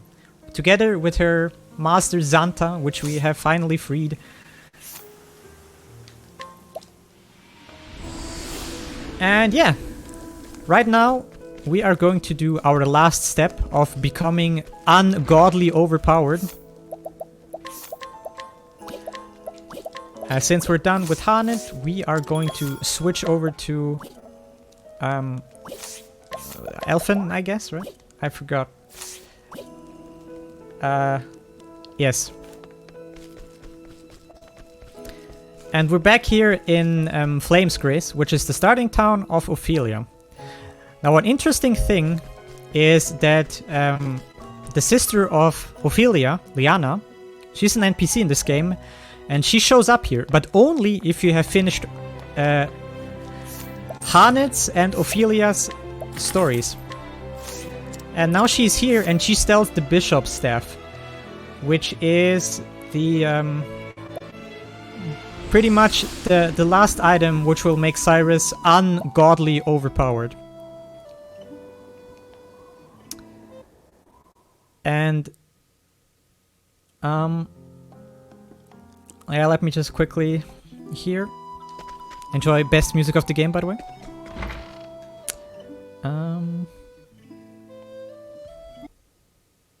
Hey yo. Hey yo.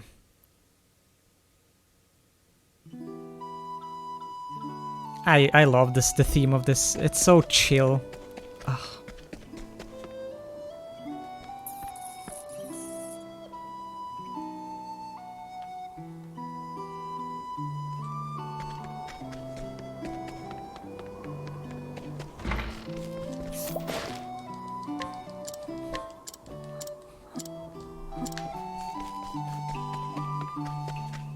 God, I love it so much.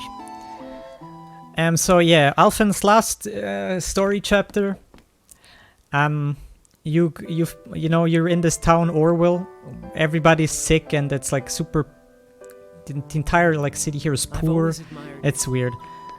And you find the guy that you found in chapter 3, Ogen. He's also an apothecary, same as Alphen.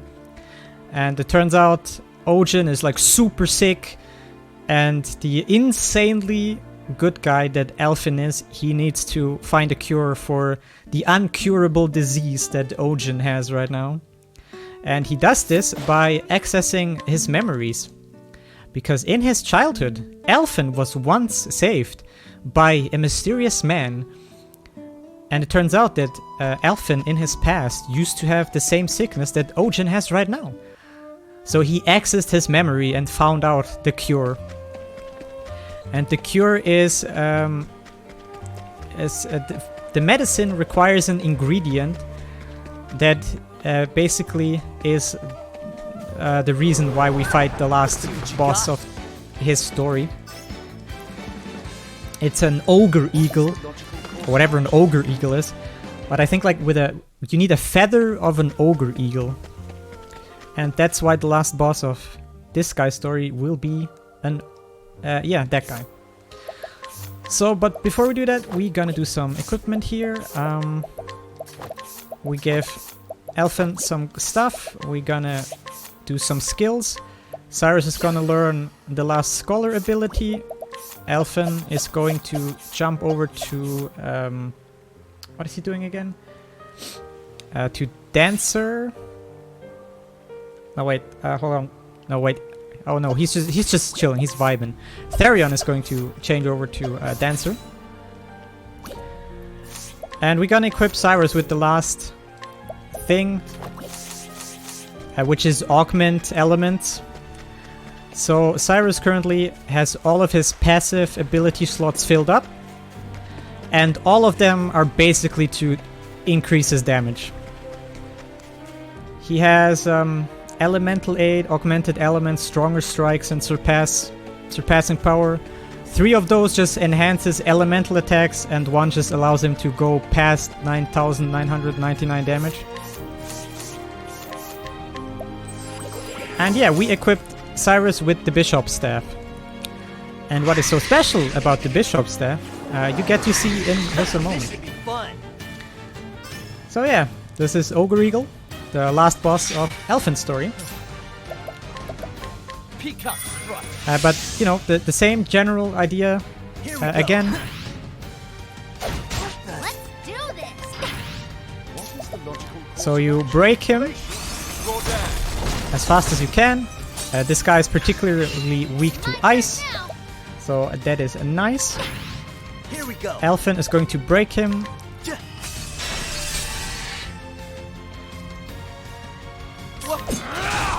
Cyrus is going to do Elemental Break. And now here's a big difference, so watch this closely. So we only going to apply 1 divine ability on Cyrus, but his damage will still go through the roof because of the Bishop Staff. And now take a close look to how much damage.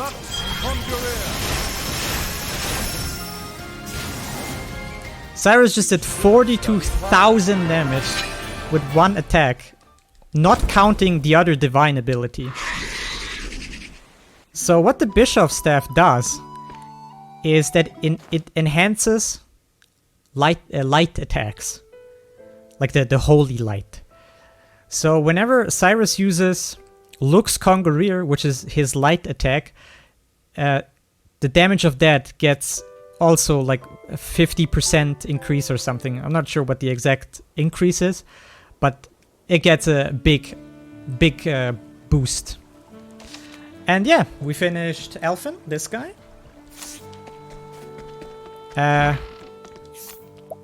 You know, the usual stuff. He's now back in his town. And we saved Ojin, and we live happily ever after. And now we're going to finish Alberic's story.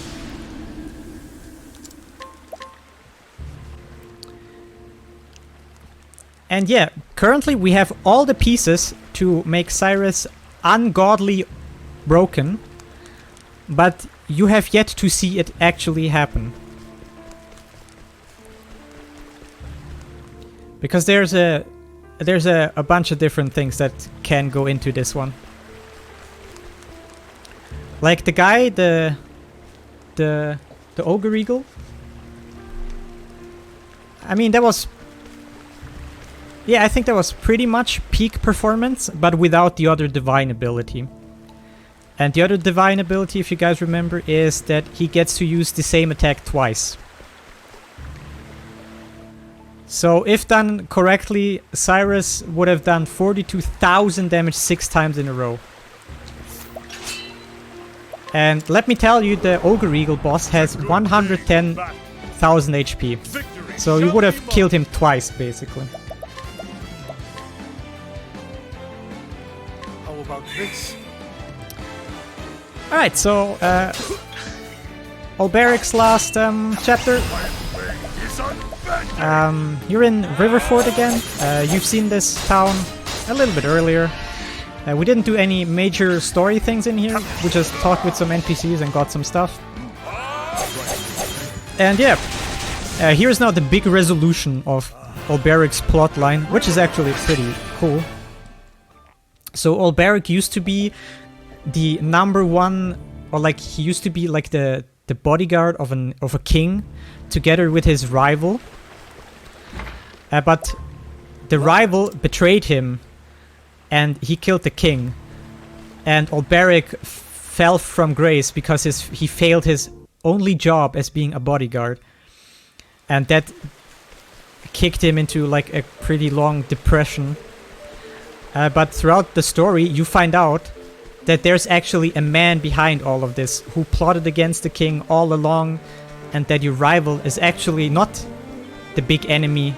It's actually Verna is his name. He did this entire thing, and this guy is quite the lad, as you will see in just a sec, or quite the chat, to be honest. When you see the boss fight, you will probably understand what I mean. Just take a look at how the boss looks like, and yeah, you will probably figure out what I mean. So here's a little shortcut you can do. When you enter this menace, you can actually teleport out to Riverford, the city, and just go into the front gate of this mansion because it unlocks. And going through the front gate is faster than just going the normal way, which is quite hilarious. So everybody's full health. I'm just gonna quickly take a safety save here because this guy can do something bad, potentially. Hopefully it doesn't happen, but yeah.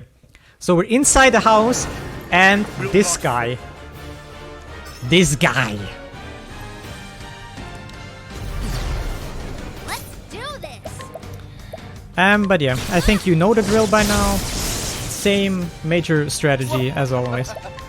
Peacock strut. Now, what next? So he uses an attack, a normal attack. And this attack can inflict a status ailment, which luckily didn't happen, so that's pretty cool. Alright, here in the second turn, we break the guy. Tressa is going to defend. And Cyrus is, going to do elemental break again. And yeah, same thing as before. You give Cyrus the divine ability that turns his AoE attacks into single target attacks, but they do an increased amount of damage. And with the Bishop's Staff, you use a lightning attack and you do 43 to 45,000 damage. Not bad. To a guy who has 101 HP, or 101,000. So you overkilled the guy by like 20k. And this is not even the end of the line here.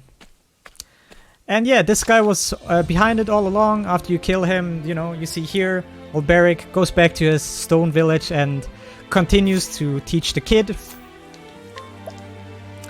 Yeah, he continues to teach the kid. And yeah, he lives happily ever after. And we are finally going to our last character of the game. Oops. Yeah, feel free to do your thing, by the way.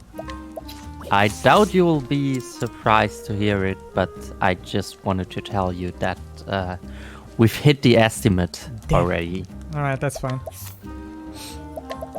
There's only a few bosses left. But yeah, as I thought, the blindfolded incentive, that just cost a lot of time. But yeah, there are like 4 or 5... There's 6 more bosses. And most of them will be killed rather easily. But yeah, we get to recruit our last girl. Which is Primrose. Any Primrose lovers in chat? So Primrose is a dancer. She's like the, you know, the fan service of the game, so to speak. because she dresses, you know, in rather light clothes. And, you know, I mean, you get what I'm saying, right? Nice, Cyrus is last. This is super lucky. No, you don't. But yeah, so Primrose's entire story is a revenge story. She's the daughter of like a noble house, the Azelhart family. And when Primrose was very young, her father was brutally murdered and slaughtered by 3 guys with a crow tattoo on their arms or somewhere on their body. And one on like the right arm, left arm, and on the chest or something. Don't quite remember. And yeah, Primrose's entire story is about finding these 3 people and violently murdering them so she can avenge her father, which she loved dearly, like yeah, you know, you get the point.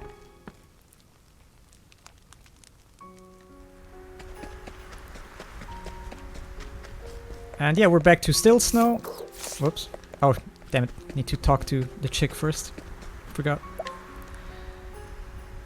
Yeah, you have this this maiden here, which used to be like a servant of your noble family,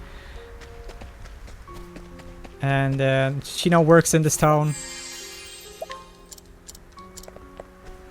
and gives you some hints on what you need to do to find the bad guys.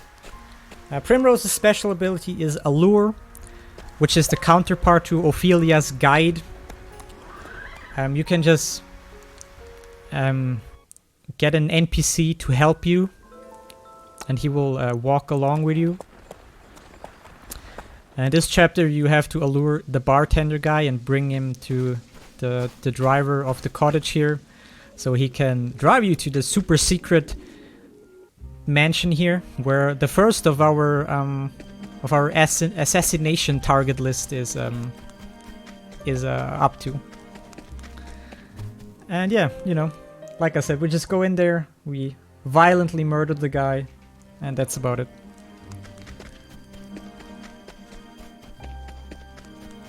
Since this guy is a chapter 2 boss fight, and I think you guys got the point now that Cyrus is pretty overpowered by now, we're not gonna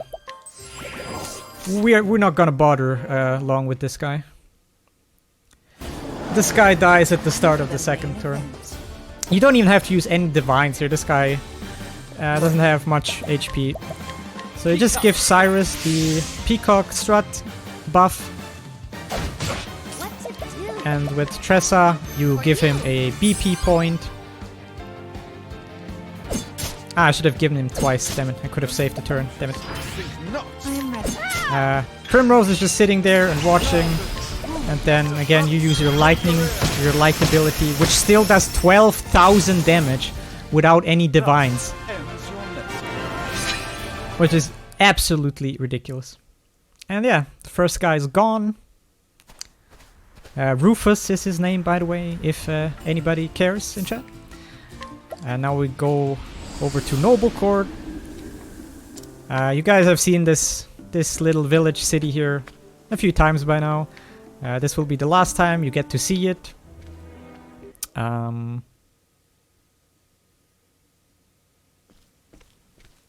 This is by the way the hometown of the Azelhart family. This is the hometown where Primrose actually grew up. And we meet Simeon here, the guy with the white hair. He and Primrose used to be good friends as childs. I think he's like the gardener or something, if I remember correctly. This is not even a meme. I do think he's the gardener. And yeah, you accidentally find him here. And yeah, you have this guy here, Revolo or something he's called, I believe. He was like a good friend of your father. And since your father have died, some evil guys have taken over this the city here, or the town. And it turns out that the guy in charge here of the evil guys is the second guy that murdered your father. So we track him down and we violently kill this guy. Here's another mandatory encounter, I think. This is the beginning of your end. I am ready.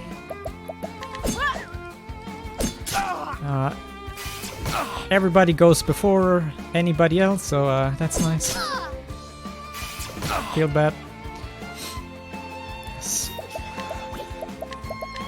Peacock strut.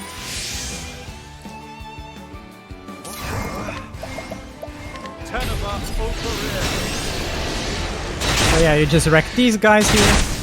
And now hopefully, this is my XP. Okay, big yikes, I just got a level up, that's not so good. Okay, my XP is a little bit off here, that's really not so great. But we'll fix it. And yeah, this is the second guy. This is Albus. Time for the main event. He's not much of a threat as well. By now, I think you get the drill. Peacock strut. Buff Cyrus, kill bad guy.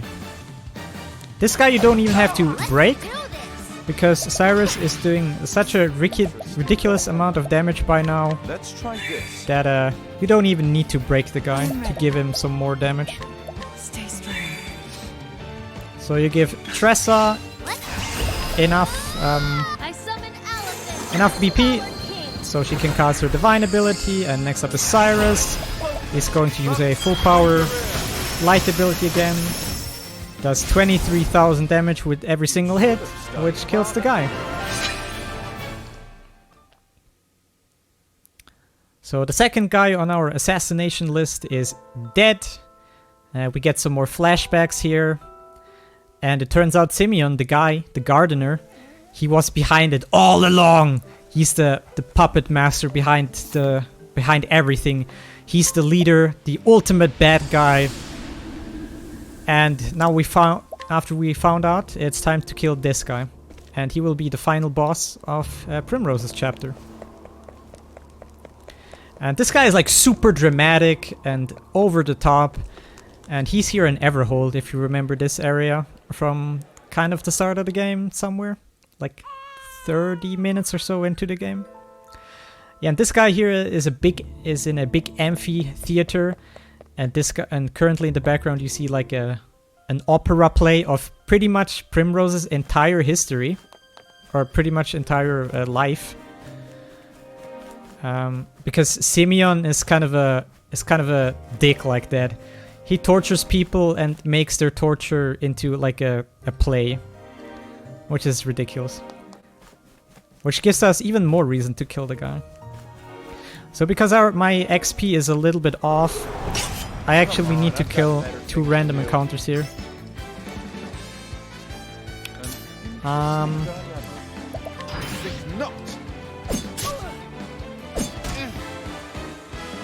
Because Simeon is a really, really annoying boss fight, and there's a few things that can go wrong. For you.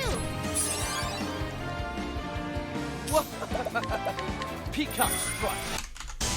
Also, we're on the last page of the notes, by the way, so there's only 3 bosses left. Ignis Arden.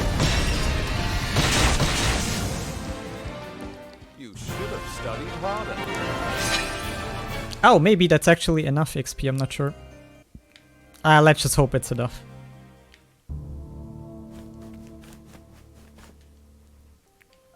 Okay, so the main problem with Simeon is that he has two phases. Like, you can't just fight the guy, kill him, and you're done. No, you have to kill his first form and then his second form. And it's kind of necessary for you to get a level up after the first fight. Because depending on what happens on the first fight, you're kind of screwed for the second one. That's why XP is kind of important here. But first of all, we are going to do some more job stuff here.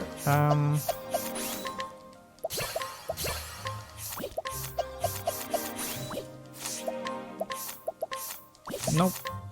There we go.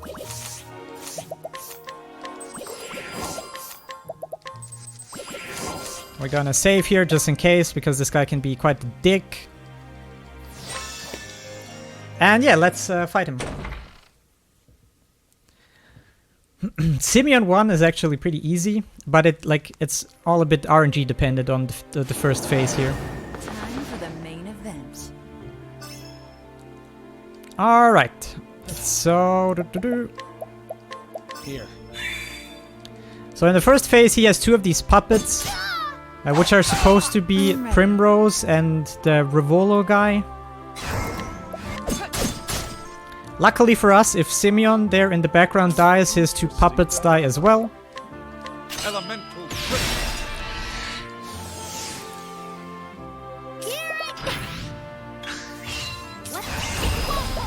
So in the first phase, you know, you get the point here. You give Cyrus a divine. Therion goes before Cyrus. That is like actually really good. Because Therion can heal people now. Okay, that's not... it'll be fine, maybe, hopefully. And yeah, now we blast Simeon 1. And yeah, as you see, when he dies, his 2 puppets die as well.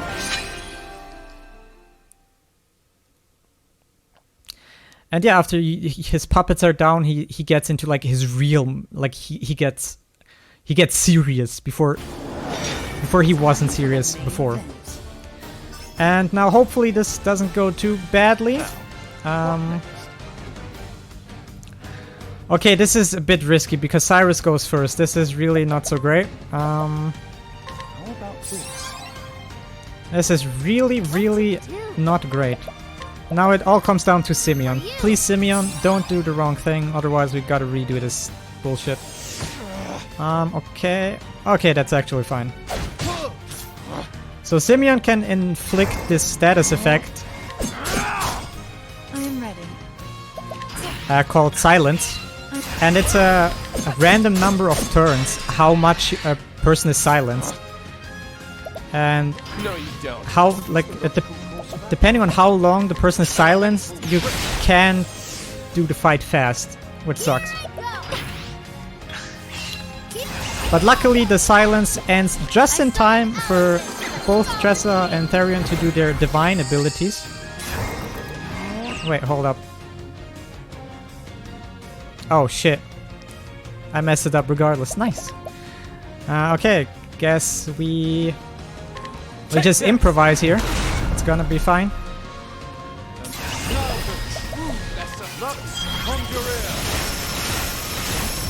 Okay, this is gonna take longer regardless. That's great.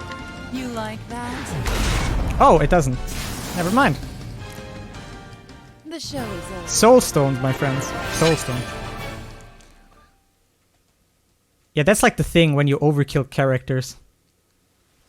But yeah, you killed Simeon, the big bad guy. You finally revenged your father. Everything is handy dandy now. And it's finally time for the last 2 bosses.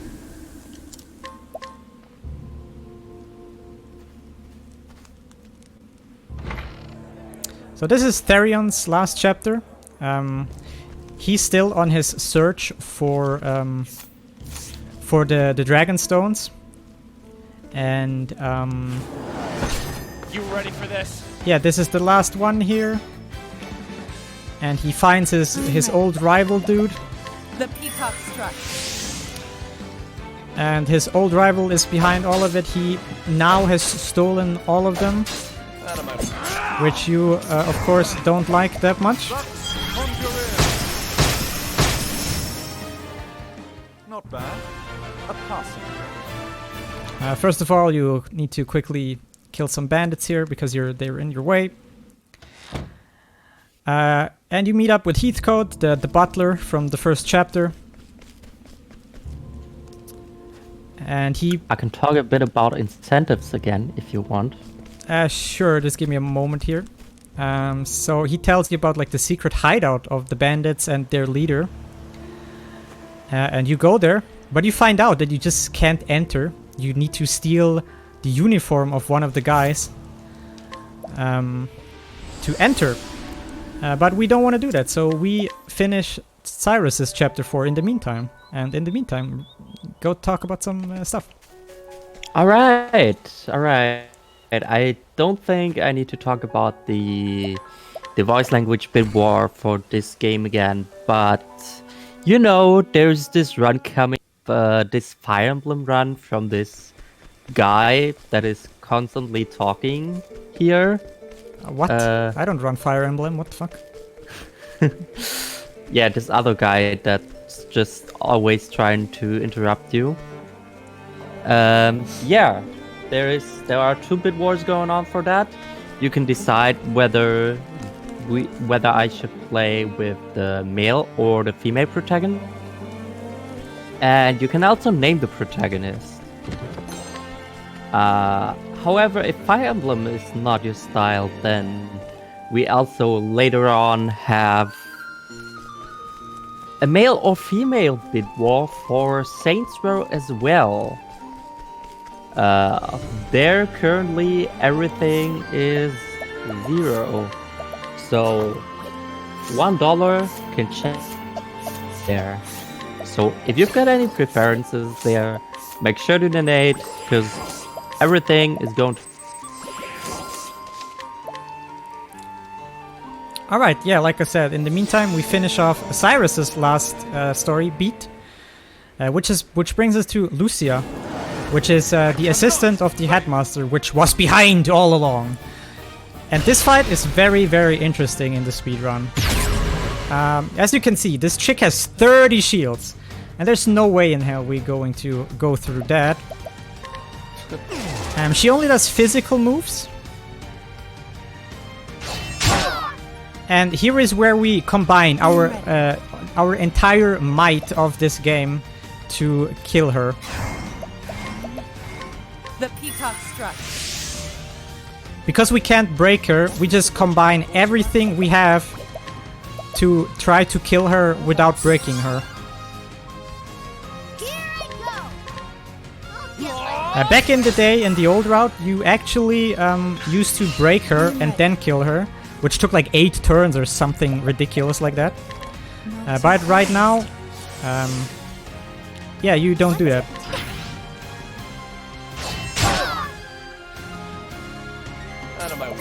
But you combine pretty much everything you have. The only thing that is left is a peacock. Oh no, no, never mind. You actually have everything. You give Cyrus both divines, you give him the peacock strut, and you do elemental break on the enemy. I summon Allison, the Scholar King. And that is actually enough to wreck her face. You do 14,000 damage without her being broken. And she has 84,000 health. Now imagine if she would broken, she would have taken like double that damage.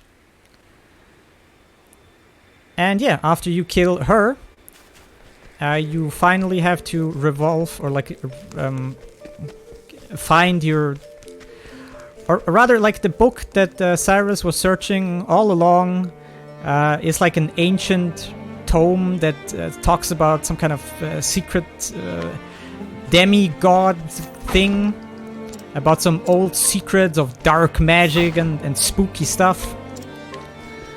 And in this ancient library, you piece together, you read some books, and you figure out the final part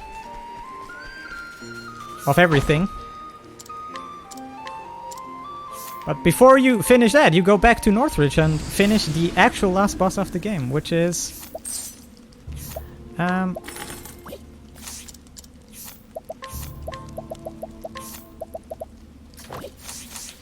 yeah, which is Darius, the thief guy, and we gotta do the absolute worst thing in this entire speedrun, which is, like I said, we have to steal the robe of this guy, which is a 8% chance of happening.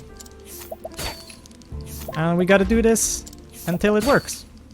And I had good days, whoops, where it didn't take as long, and I had bad days where it took me like 40 tries or something, which is absolutely bad. Hello, can I talk with the bar? There we go.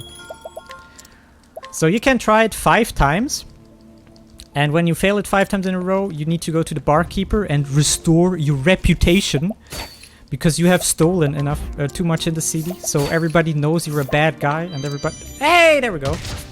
What was that? 7th try? Damn, that was really good actually.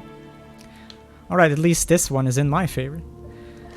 So yeah, we steal the guy's cloak, we punch him unconscious, and now if you look very, very closely, Therion is actually wearing what you stole.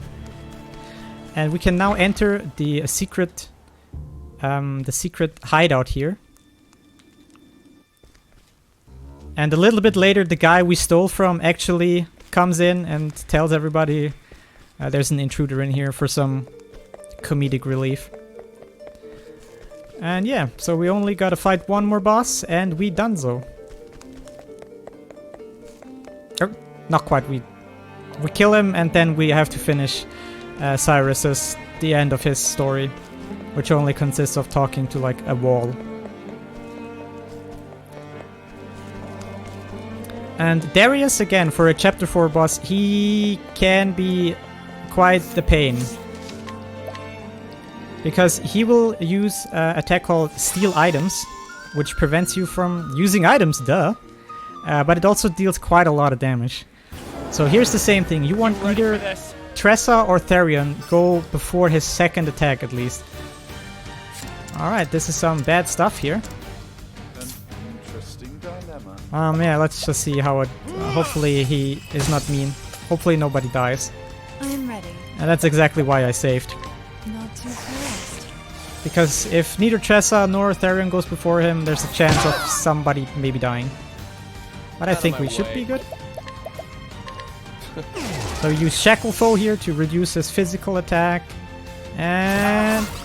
easy claps. There we go. We did it. Alright, rest of the fight is pretty straightforward. I think for the last time you can see the glorious absolutely annihilation of a boss. The peacock struck. Only using one divine ability though. But yeah, please enjoy the last time we are going to absolutely disintegrate a boss. I am ready.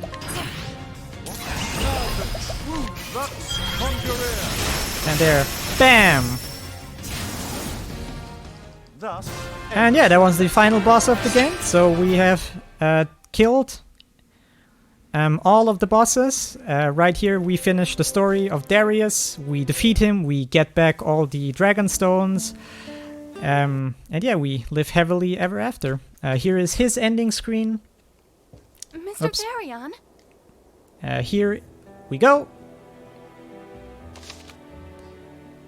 Agilely walking away. And now the only thing we have to do is talk with a wall.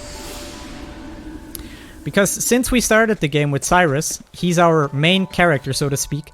And until you finish the character you choose, until you finish his story, you cannot swap him out of the party. And whenever you finish his story, the credits will roll.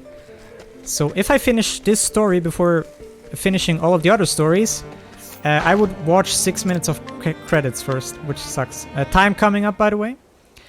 And yeah, we talk to this wall, we do some deductive reasoning, and we find out some stuff, and time! Well, that's the GG from my side.